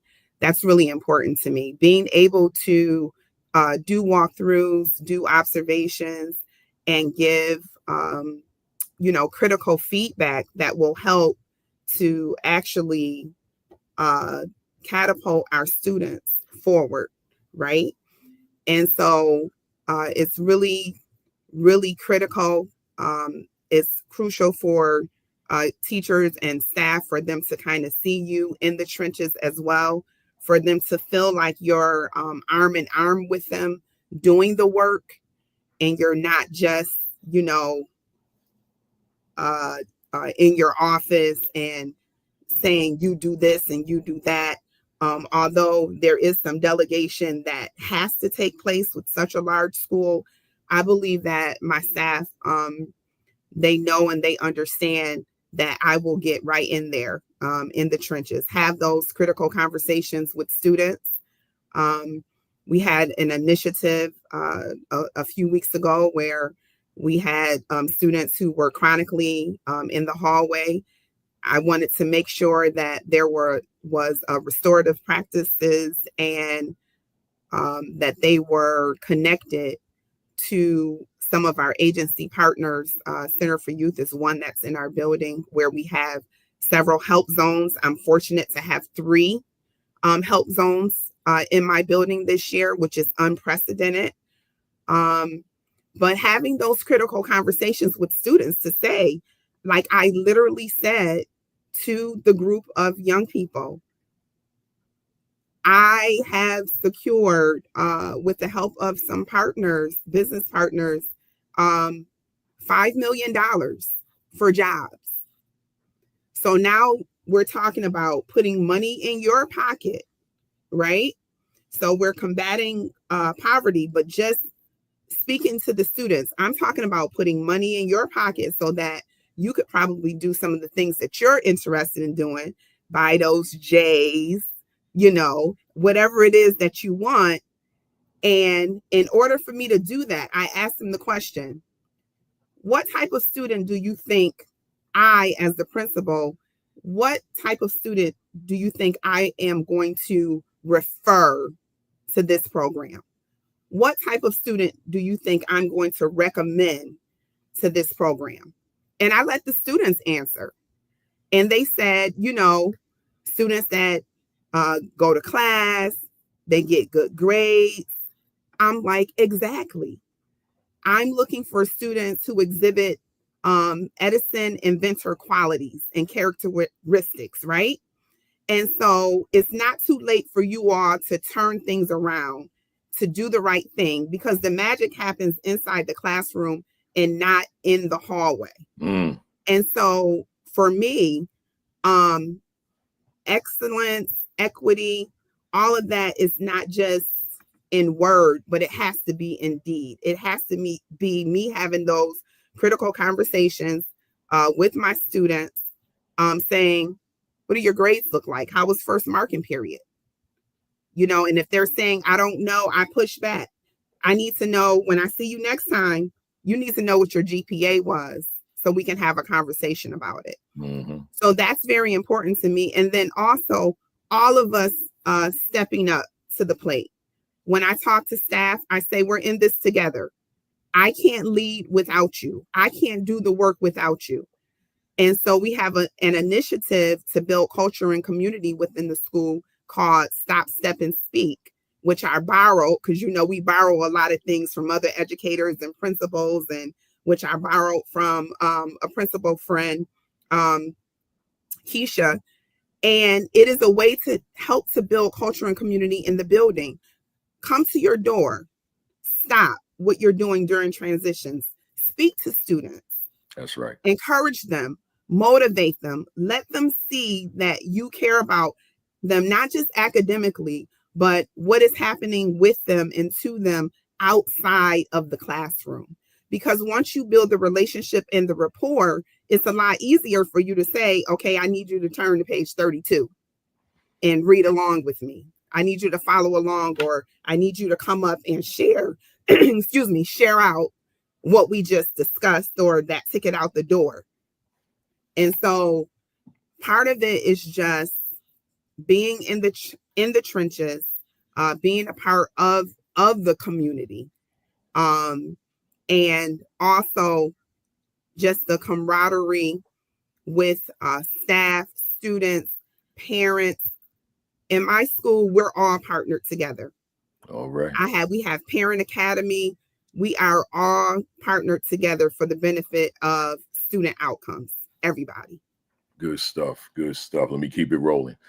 Principal Muhammad, you indicated in your first one, combating chronic absenteeism with authentic student engagement and connecting students to their schools. What are you saying? Unmute. Pardon me, brother. You know, for the past several summers in our summer leadership week with administrators, they've shown the video of the brother. He's the comedian Michael Jr. I forget the brother's name, but it's a great clip where he's talking about your why.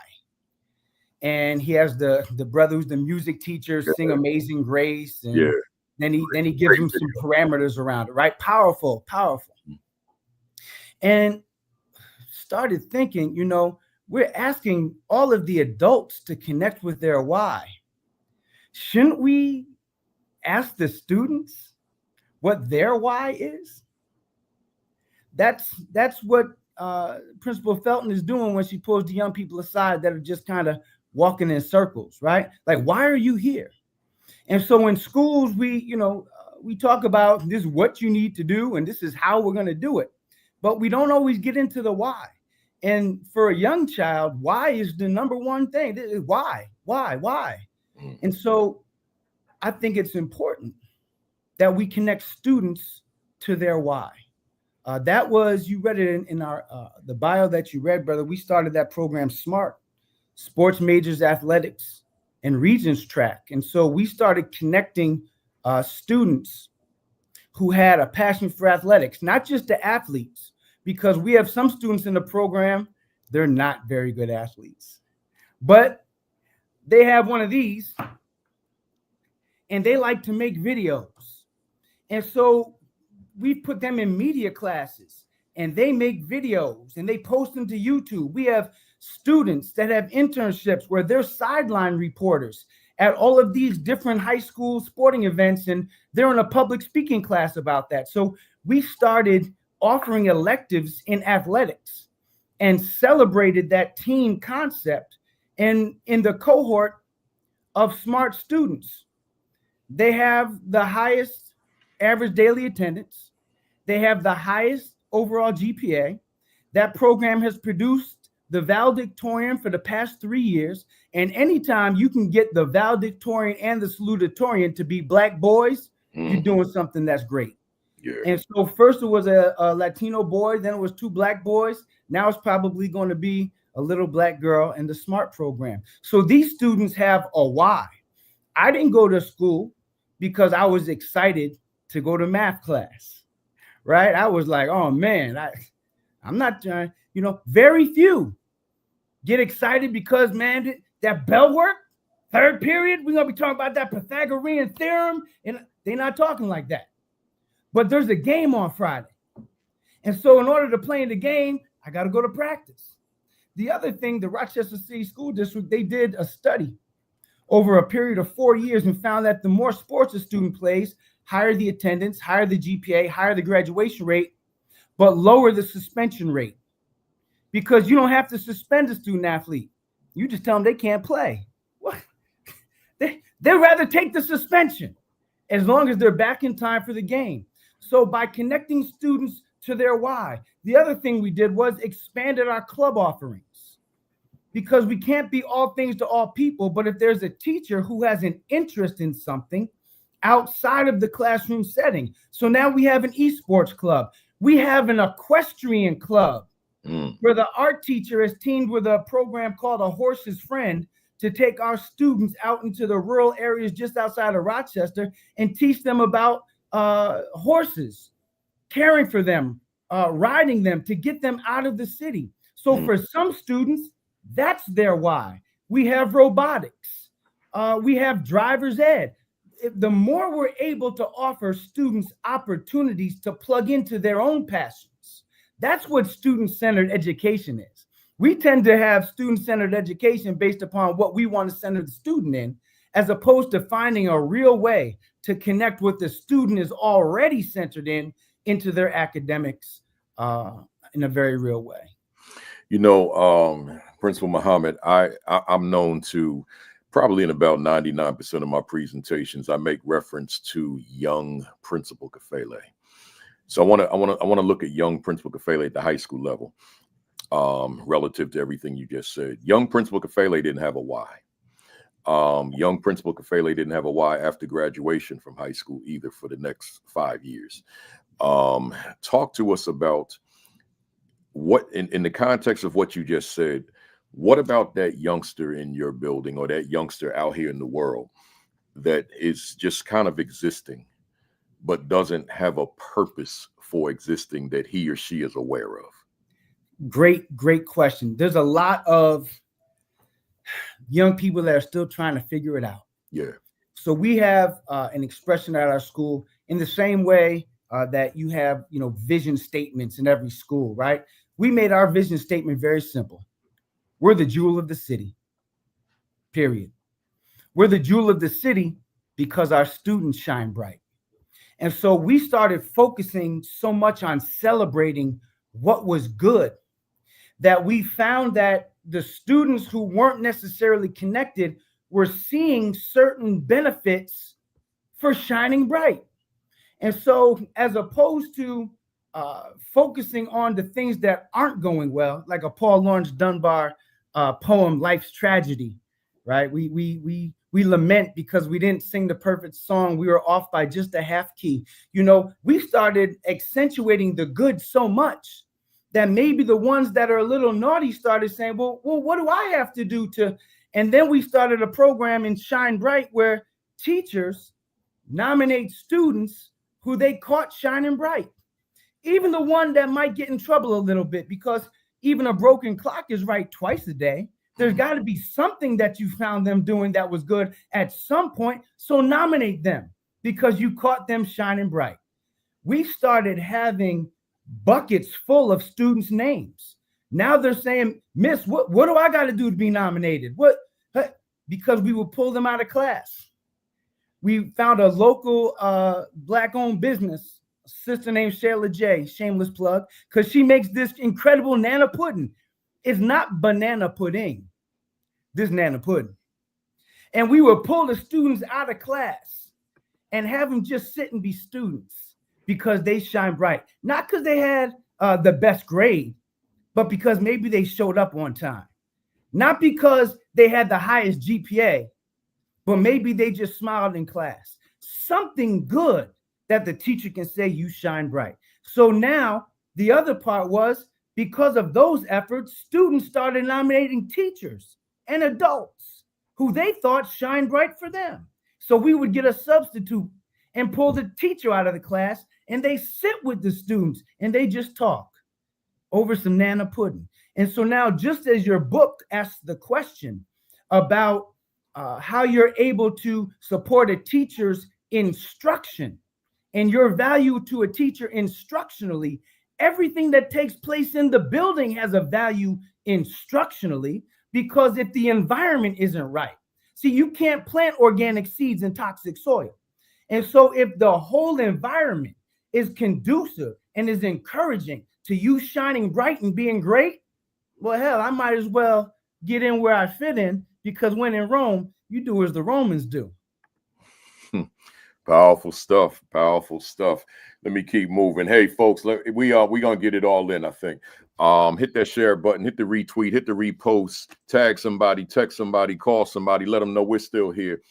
I noticed, man, that thing that we used to call Twitter, it has become X, has so many issues. And I see that the X page went down.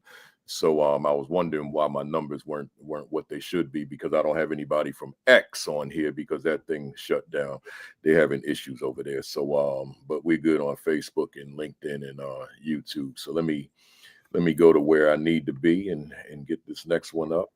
So now we go to the intentional side.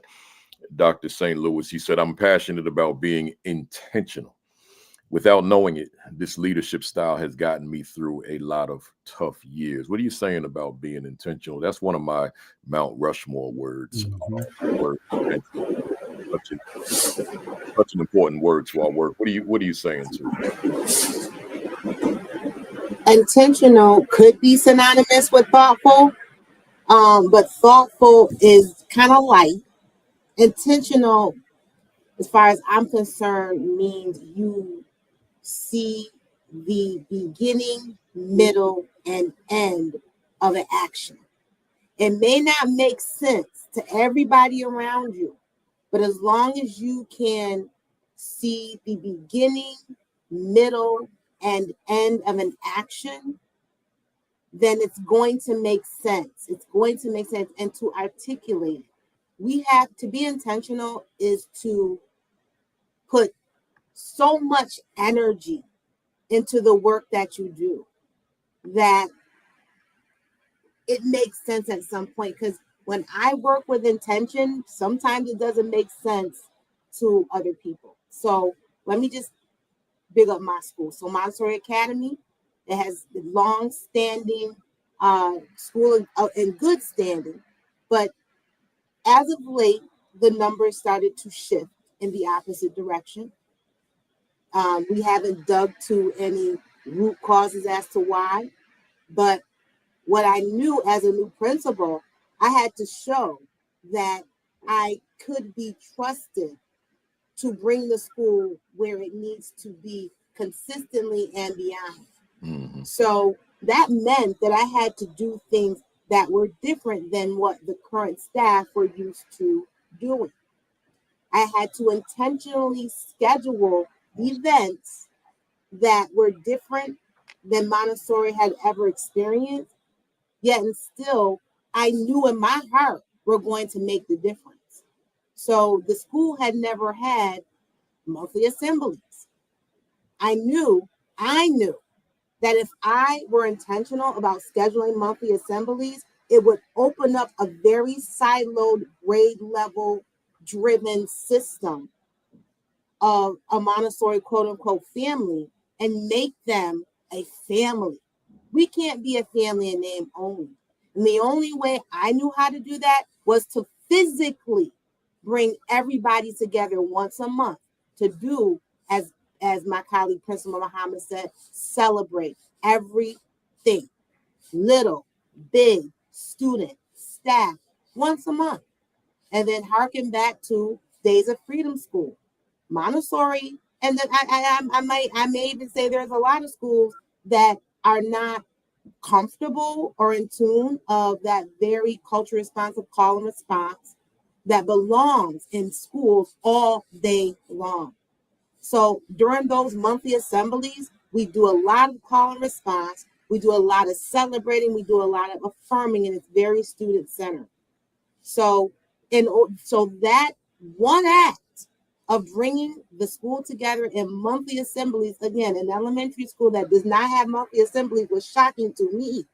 But this particular school, for whatever reason, did not have monthly assemblies. But bringing everyone together to see that, okay, I can't just say, hello, Montessori family, and not show in as many ways as I can that we are a family. That, in my opinion, will set the stage of the hard work that's going to come to take the data points that were going down in our assessments and bring them back up, because the intentional act of visibly seeing us come together during an assembly, a very simple term until you actually have to do it and produce outcomes of happy teachers, happy students, the energy that flows. We do it on the last Friday of every month. It flows through the rest of the day. And then I have teachers wanting to be a part of the assembly. I have students that say, hey, I want to be a part of that student performance next week. Can I do it? I have a classroom who's going to lead my cheer and chant in December. They practice it because the teacher's happy. The teacher is happy. And she engaged her students in practicing a very simple cheer and chant.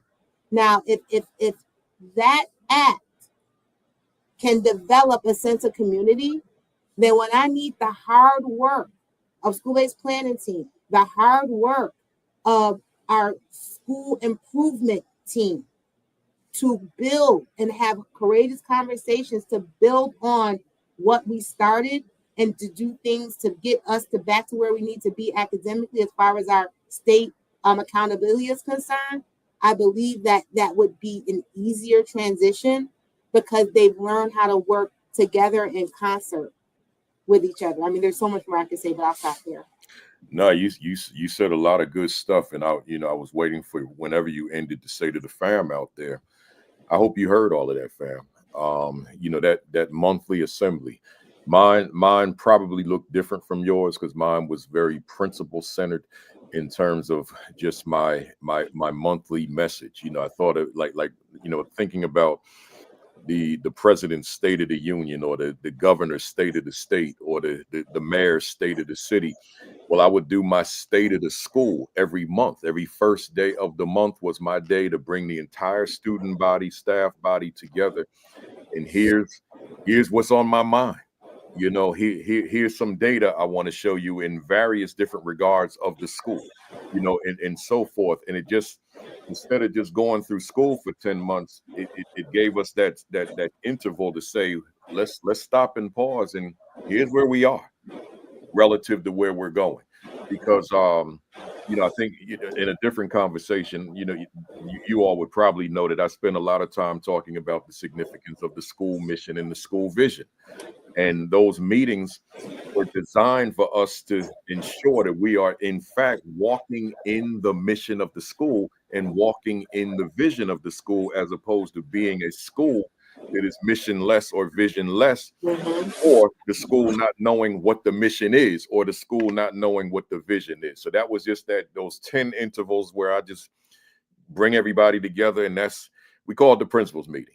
So it's not necessarily the assembly that you're talking about, but the assembly that you're talking about is so valuable, right? And I just hope that everybody on the other side heard it. And let me get my mirror. I haven't used it all day. And maybe there's a need for you all to come together, right? In terms of celebration, right? In terms of update, in terms of recognition, and all those types of things that we can do as a school, and whatever performance may be a part of that. But that's important to the work. It's very important. But I'll tell you this as well, Dr. St. Louis, it also speaks to your style of leadership, who you are. Just that alone gave me a glimpse of who you are in your principal capacity. And that's all of that's important stuff. So great stuff. Let me keep moving. We're gonna get it all in here, y'all. We good. Dr. Felton said, school culture and climate, building a culture of safety, inclusivity, and student ownership through strategic initiatives like hall sweeps, social emotional learning, and positive incentives. The floor is yours. What are you saying to us? All right. Now you done said Dr. Felton on a national platform. So now, Lord. That's because you coming across like you doctor. That's why. I'm trying to tell her. Yeah.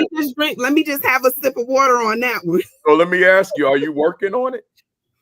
It's all in God's timing. God's timing. It's all in God's timing, brother. Before you get started, I'm just going to say this since I'm the OG on here, right? Okay. The whole time I've been listening to you, I've been thinking of you as doctor. And the only thing that caught me the previous times is because I'm looking at, it says principal, but this time I didn't read it. I went past your name and just started reading school culture.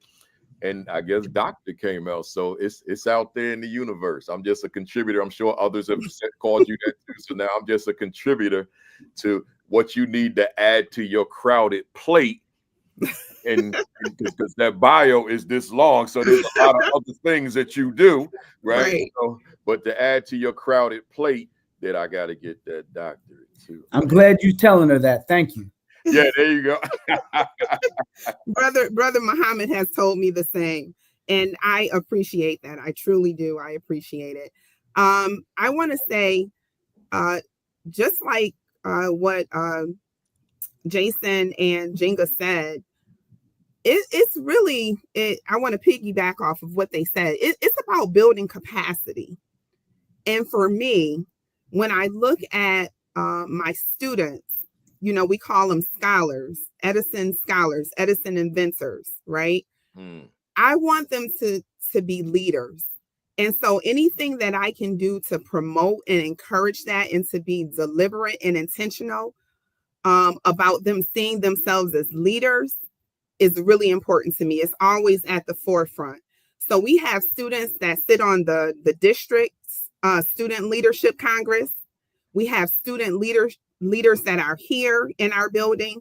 When we have principal meetings here in the building, network meetings, or even if we have our district executives come to the building for some reason, we have student ambassadors that greet them at the door, that will pass out at the very end of the meeting, pass out those delicious chocolate chip cookies that our culinary department has baked up so lovely, and say, on behalf of Principal Felton, thank you for coming to Edison Career and Technology High School and for the information that was shared today.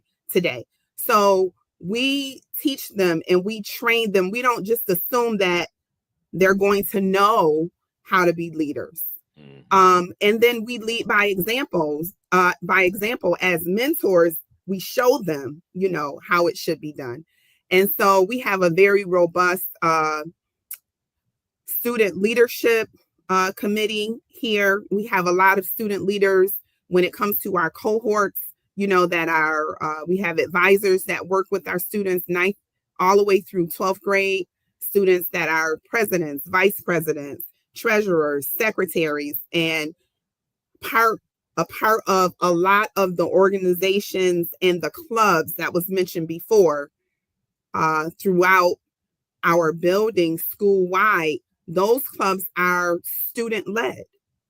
The adult advisors are just facilitators, but a lot of the ideas are generated from the students. And for example, something that's unprecedented, because unprecedented growth is what our interim superintendent Strickland has put forth for us for this school year 24-25. We collect cell phones at the door. Every day we collect cell phones so students don't have their cell phones. I have junior and senior students who came to me and said, Mrs. Felton, I have a proposal. We have a cell phone proposal. And is it okay if we present this to you? I said, absolutely. And so they work with their administrator. They work with the director of our student leadership academy. They work with them, and they came and they presented a full proposal. I even gave them my clicker. I said, okay, now if you're going to do a proposal, and they're like, oh, this is nice. No, you don't have to stand there and click. You can walk around the room. Here's my clicker, and you can click on the slides as you go through, just to help to build their capacity and to, kind of lessen the anxiety. But what they proposed was basically, if we have 85% attendance and a C+, can we keep our cell phones for the day? I said, that's pretty interesting. That's interesting. So 85% attendance and at least a C+ average. And I said, well, what would this entail? Because, there are a lot of different infractions. You all like to do TikTok and all kinds of things that are distracting in the classroom. They had a full proposal and a full contract. Whereas if we're doing TikTok or we're filming things, any of that, this can be revoked. And so we had our printing department, our copycats, which is our New York State alternate assessment students who have developmental disabilities. They work along with their CTE pathway is printing. They created beautiful phone passes for our students. And it's something that we just rolled out, and we're rolling it out per grade level, 9th grade level, 10th grade, 11th grade, 12th grade level. After first marking period, we actually looked at cohort tracking, looked at attendance, looked at students' grades, and we said the students that meet this criteria can get a phone pass and they can keep their phones. And the reason that I said okay to this is we have to teach students, just like we teach them academically, we have to teach them good behavior as well. We have to teach them when it comes to social emotional learning. That has to be taught. We can't just assume that they're just going to come in and they're going to know without being taught. And so this gives them an opportunity to be student leaders, to take responsibility and to be accountable for their actions, because now if you don't do what you're supposed to do, we've given you the opportunity, then the phone pass will be revoked for the marking period. We'll give you an opportunity to try again. So that's something that we're implementing, as well as numerous things that we're deliberate and intentional about. We have Colleague of the Week, where we celebrate teachers and staff who are doing the right thing, who go above and beyond. And I put it on social media. I send out a school-wide email. You take a picture with the principal. You know, it's really fun. And now we actually have, this is brand new that I just started. We actually have little gift cards that the teachers, they're $5 gift cards that they can use in the teacher cafe, because our culinary department makes lunches for our teachers. And along the same lines, our students can get what we call tech tokens, which are $2. And they can use that when it comes to concession stands and our snack store. So we do believe in incentivizing the positive behavior, right? So just like in the real world, if you do good on your job, you do well. Sometimes when you do well, you get a raise, right? You get a raise. And so we're trying to show our students, especially since we are college and career focused, that those employability skills that we teach you, being punctual, you know, being an innovator, a self-starter, being respectful, all of those employability skills that we teach you, they are transferable. You can use those same skills inside of school and outside of school, in the workplace, or if you decide to go to college, in college. So that's about the intentionality. Yeah, no, that's strong stuff. And again, I say to the fam out there, I hope you're hearing all of these talking points. So much information there that can be implemented in your school. So those of you who are aspiring, you put it in your notebook and you come back to it when you receive that call to become that leader of your school. We got one more to go. Principal Muhammad, confronting the climate and culture of low expectations and the lowering the standard of achievement for Black and brown students. I'm gonna step away for a hot second to answer my doorbell, but you go ahead and address it. Yes, sir. So, you know, of course, in New York State, our students have to pass those New York State Regents exams. And there's been many times where the student may pass the class, but then they're not able to perform on the exam. And so it's a question of the rigor that's taking place in the classroom and low expectations. You know, you get what you expect. And so unfortunately, we're finding that there's a lot of, I don't want to say a lot, but there's too many teachers where we're turning standards of achievement into a limbo contest, claiming that we're helping students to achieve. And there are many students who they might have because of their, they might have an IEP. It might be an L student. There might be some accommodations that need to be made in a testing environment. But the different ways that a student learns, the different challenges that a student has, doesn't mean that they can't learn or that they can't perform. And unfortunately, for many of our students, we're starting to use the safety nets as if the safety net is the standard. And, you know, Principal Kafele calls himself the million-mile man because he flies so much, you know, around the country. I tell you, the last time I was on a plane, it might have been with you, Principal Felton, when we were with SLOC and we traveled down to New Orleans. But yes. You know, when you get on the plane, they do their safety rundown, and they talk about the oxygen mask, and they talk about the flotation device, which doesn't count if you're flying over the land, and they talk about the exit. You know, if you have to break out the safety device, that means that something didn't go too too many times we're celebrating how great the flotation device is. Too many times we're pointing to the little orange ramp that inflates that you can slide down if the plane crashes, as if that's the standard of achievement for our students. The bar is the bar.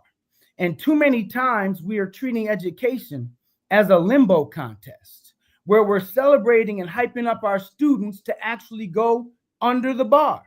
And if you've ever been in a limbo contest, the more the bar gets lowered, the more difficult it gets, but they're cheering for you. And so we celebrate our students that go under the bar as opposed to helping them to get over the bar, because when they go under the bar, they're not prepared when they leave us. So I'm very concerned that we're looking at our students again from this. They used to call it the deficit model, but it's not even a model anymore. It's real. We don't think that they can, so we don't try to get them to. And so they will achieve your expectation. But if you lower the bar and celebrate as they go under it, chanting, how low can you go? That's not achievement. And that's not their fault.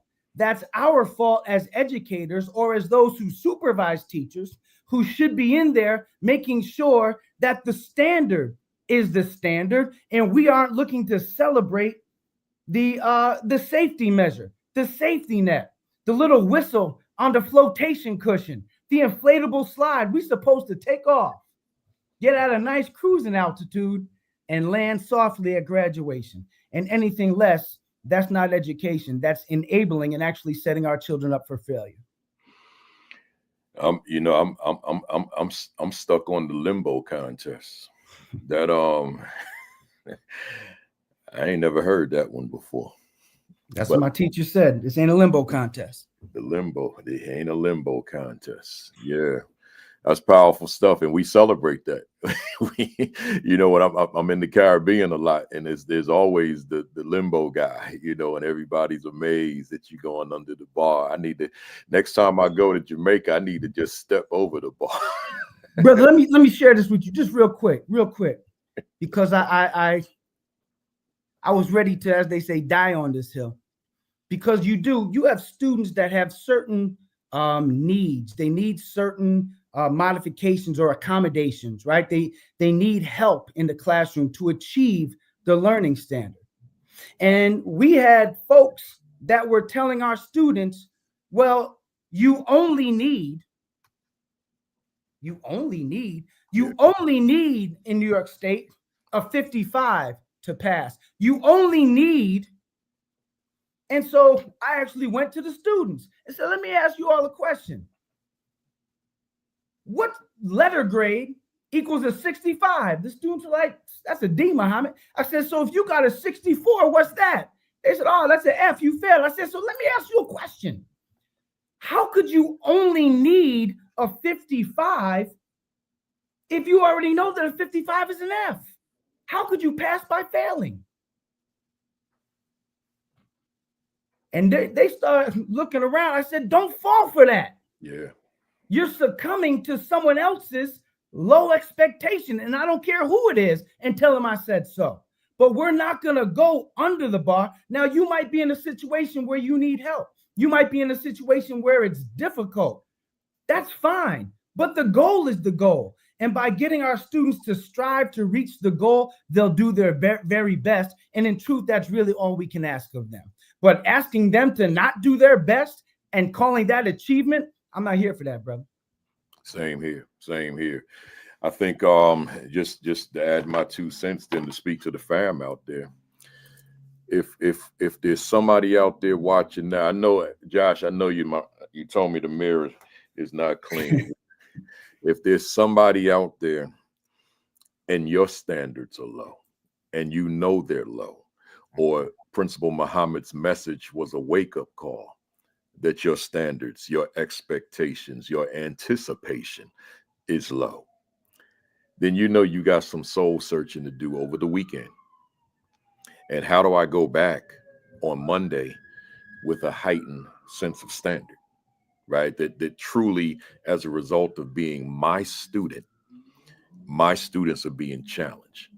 my students' brains are being challenged. There's stress on the bar to increase the probability that my youngsters' brains are being tested, right? It's you got to ask yourself that question. Being a student at your school, does that mean that I'm being challenged, that I'm being tested for greatness?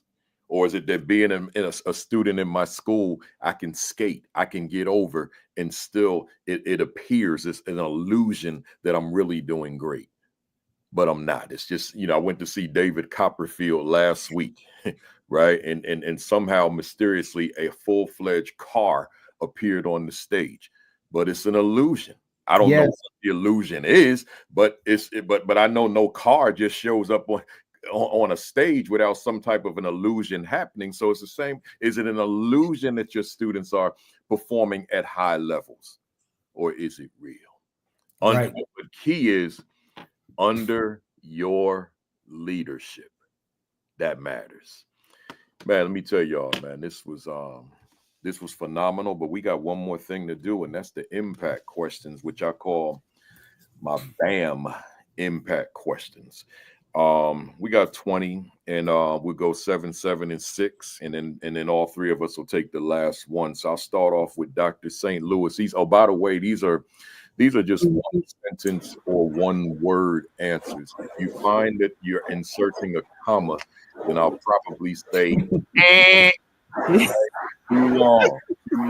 Just rapid fire. Here we go. Dr. St. Louis, is education on the right path for underserved children? Yes. Can true equity occur in America's schools for Black, brown, and other underserved students?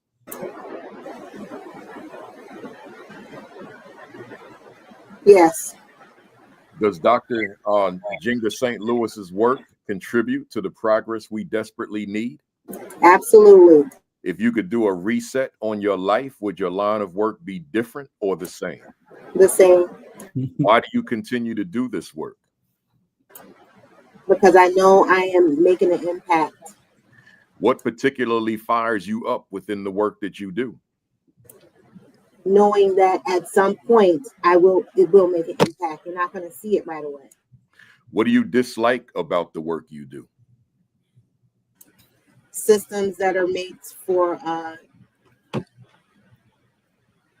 creating very poor teachers. Principal Felton, what has been your greatest victory in your work thus far? The impact that I have with students. What was your greatest mistake in the work you do? Oh my goodness, that's a good one. Greatest mistake. Probably being too hard on myself. What has been your greatest challenge in your work thus far? Running the largest school in RCSD has been a challenge and a blessing. Are you proud of your first year as an assistant principal?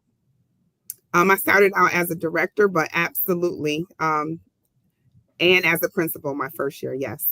All right, so the question would be, are you proud of your first year as a principal? Absolutely. Who inspires you in your work? Oh my goodness. All of my colleagues and mentors. What book would you recommend for our fam out there this afternoon? Of course, because I love students. I love leaders that look like me. I would say Ursula Burns' book is one that I'm rereading now.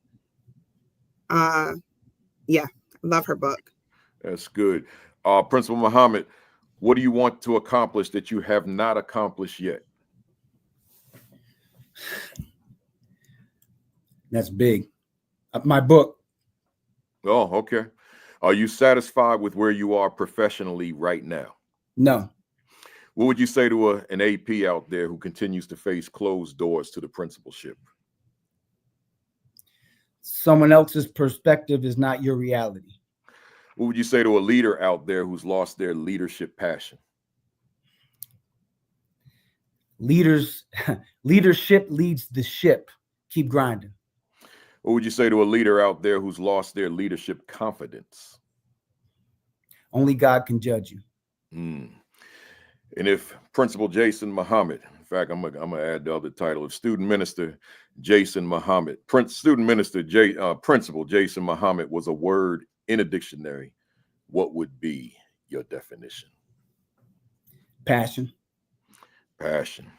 Hey, y'all, that takes us to the end. Let me say to you, let me be the first to say to you, I appreciate you. I appreciate you. I appreciate everything you contributed to this platform. Let me speak to the fam and say to the fam, those of you who are fam, you already know how we applaud our guests. We give our guests our favorite emojis and let them fly.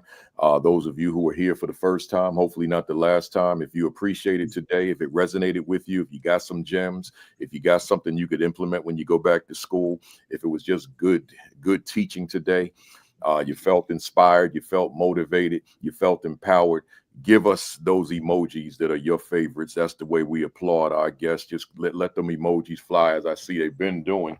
Let me get my emoji out here. I just used my Louisville Slugger that I got from Jefferson County Public Schools as a gift. And each time you came to bat, you hit it out the park, Josh Gibson style, Homestead Grays, leading batter in Major League history now that the Negro League stats have been combined with the Major League stats. So you went Josh Gibson style. So good stuff, man. I appreciate y'all. Appreciate you answering the call as well to be on the platform in week 241. And I see, wow, look at all these. I see you, Gina Jeffries, out there. I didn't know you were here. Yeah, principal out in East St. Louis. Yeah, keep them coming, keep them coming, keep them coming, keep them coming. I appreciate it.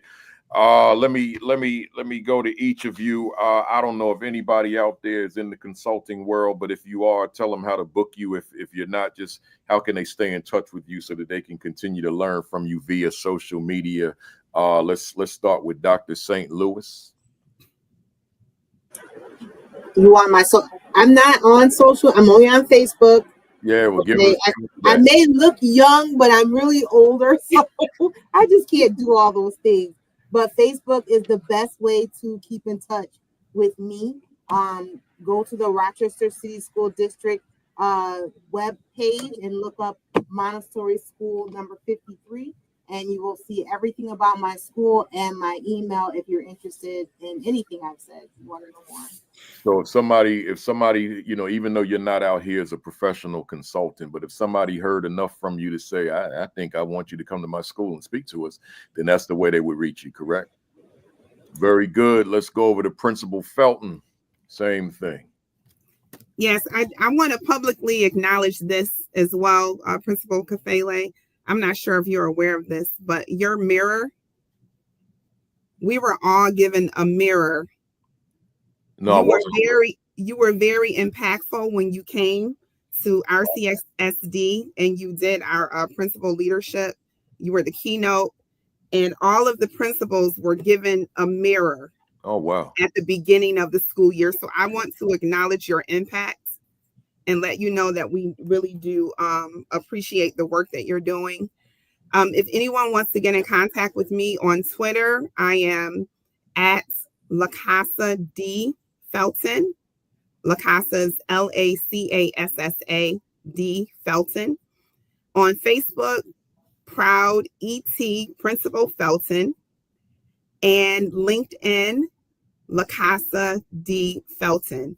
And I would also love anyone, I wish I could drop the link here, but if you're interested in learning more about Edison Career and Technology High School, we do have a website. If you just do a Google search for Edison Career and Technology High School, we are looking for students that are 8-9.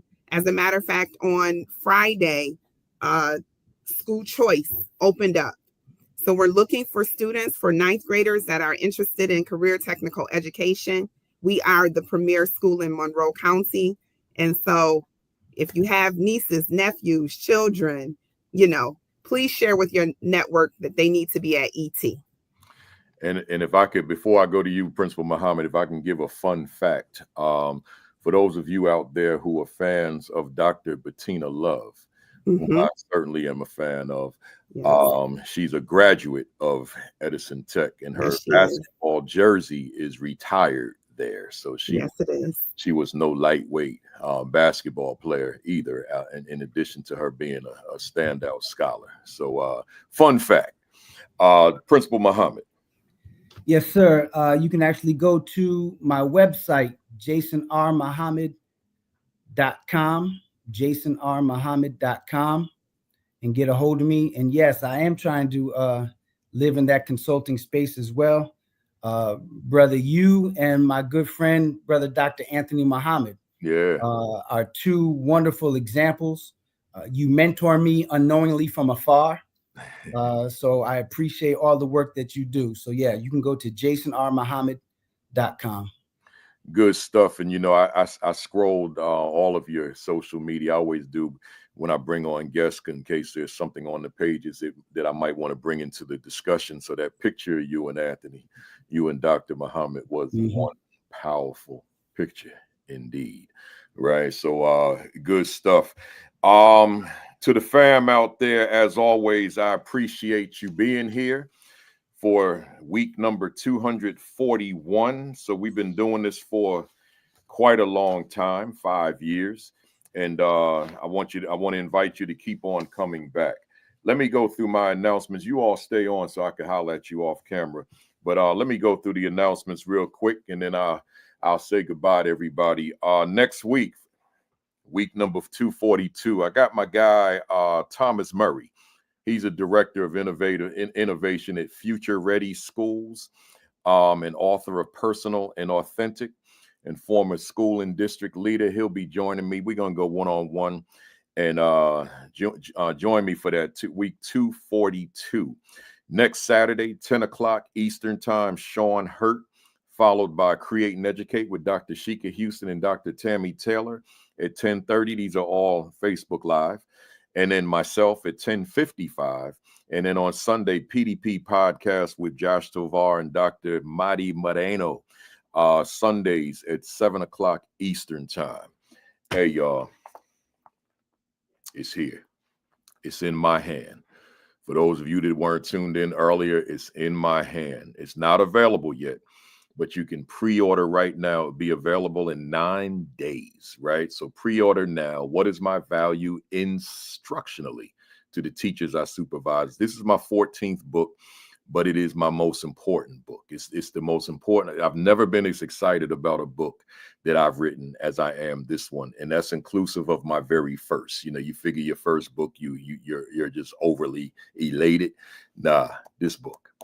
I am so excited about this book and the prospects for this book. And as I keep saying, there should be no university anywhere that doesn't have this book as required reading, right? I mean, I'll just put everything on it. No university, this graduate school university, this training future leaders to become leaders. And this is not part of that reading. Nah, it gotta be. It's just simply got to be. So you can pre-order at Amazon right now. You can go to my publisher, ascd.org, ascd.org.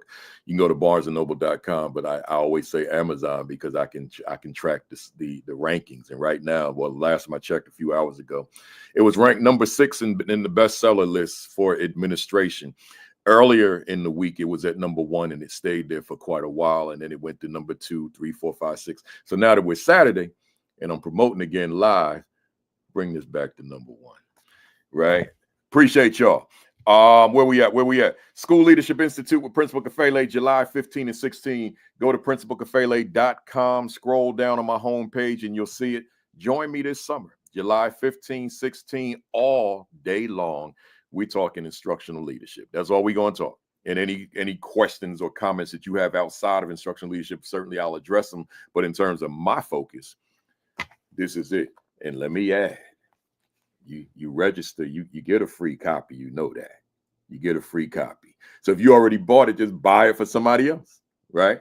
And but also the first 50 people to register get a copy of the Principal 50, right? So if the first 50 people to register, you get this as well, right? So register for that. I'm almost done. Make sure that you visit principalkafele.com for your other resources. There's so much on there that you don't have to pay a dime for. Just check it out. And then lastly, as always, the 241st time, your diet. take care of you. Your exercise, take care of you. Right now, Eastern time is 1:35. I don't know what the temperature outside is, but I know it's cold. I don't love the gym. I go to the gym when it's like 0 or something, but it's not 0 today. I'm getting ready to go outside and I'm going to do 3 miles, right? Just walking the streets of Jersey City, but very fast. You know, I walk at a very fast pace. I don't run, man, because I'm 64. I'm not training for the Olympics. So I just walk fast, right? And I get it in. So I'm encouraging somebody out here, get that in. Get your exercise in. I didn't know. Matter of fact, let me just holler for a hot second. I didn't know that on May 1st, 2015, when I was there to be the keynote speaker for leaders in the Miami-Dade area at the University of Miami, I didn't know when I stepped on that stage that 20 minutes in, I was going to have a heart attack. You think I knew that? My doctors never told me that I was in trouble. My doctors never told me that I was pre-diabetic. I walked on that stage at 6:00 p.m. I was to walk off that stage at 7:00 p.m. and catch a 9:00 p.m. flight back home to be at a wedding of family on May 2nd. Well, guess what? Never made the wedding. So every time their anniversary comes up, I'm thinking about me laying on that stage as this medical practitioner. He wasn't a doctor, but he had some kind of background, was diagnosing me. I laid down on the stage I spoke on. He said, lay down, because I was in trouble. I knew I was in trouble. And he diagnosed me. He said, you're in the midst of a heart attack right now. And then it intensified. And by the time I got to the ambulance, I thought I was going to die. I really did. I didn't think I could make the hospital because it was too much. So I'm sharing that with you to say this. When I walked on that stage, I did not know. I didn't know that this might be my last speech. I didn't know that I may not finish a speech. I've never not finished a speech, right? I didn't know I may not make it back to Jersey. I went on the stage like I'm getting ready to do a keynote. And then I'm going back home to go to the wedding the next day. So you just don't know. Why would I put it in this context though, y'all? Because my heart attack was preventable. See, some of them are not necessarily preventable, but mine was rooted in how I was living. My main artery clogged 100%. That's all. That's preventable. That's diet, y'all. Man, I was eating McDonald's for breakfast, lunch, dinner, and snacks. Hey, Muhammad, how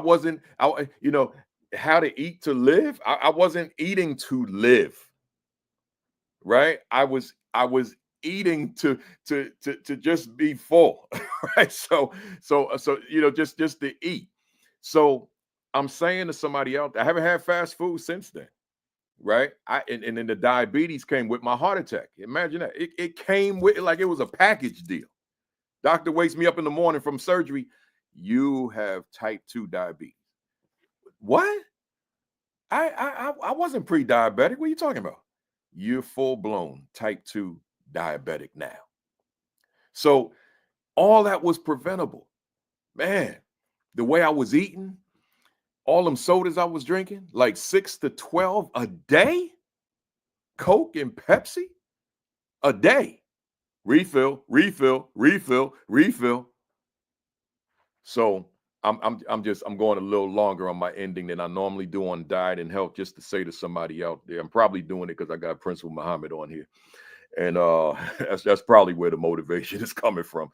So I'm saying to y'all, make sure that you're eating right and you're taking care of yourselves. You're dieting correctly, right? Do I eat perfect? No, not with the kind of schedule I got. It's not possible, right? I live like Muhammad said, I'm the $1 million mile man. That's who I am. I live in the sky. I'm a freaking bird, right? So places when I land, they ain't open. Like quick checks open when I land, right? Them types of places. I can't do it the way I want to, but I'm better than I was significantly, right? And then lastly, y'all, it's a lot of disease out here. I ain't gonna tell you how to fight that, but just make sure that you're taking whatever precautions that you need to, so that you're not walking around with those diseases. That matters as well. And yeah, I got them, Sheikah, but let me put it on the screen. I said it already, but yeah, make sure you join Create and Educate every Saturday morning at 10:30. Create and Educate with the phenomenal, the extraordinary Dr. Sheikah Houston and Dr. Tammy Taylor. Right. With that said, y'all, I'm gonna let you go. Thanks for being here. Have a great week. Have an extraordinary week. Have your best week yet. Peace. Peace. Thumbs up. Cock that fist back. Count to 3. 1, 2, 3. Bam! I see y'all in week 242.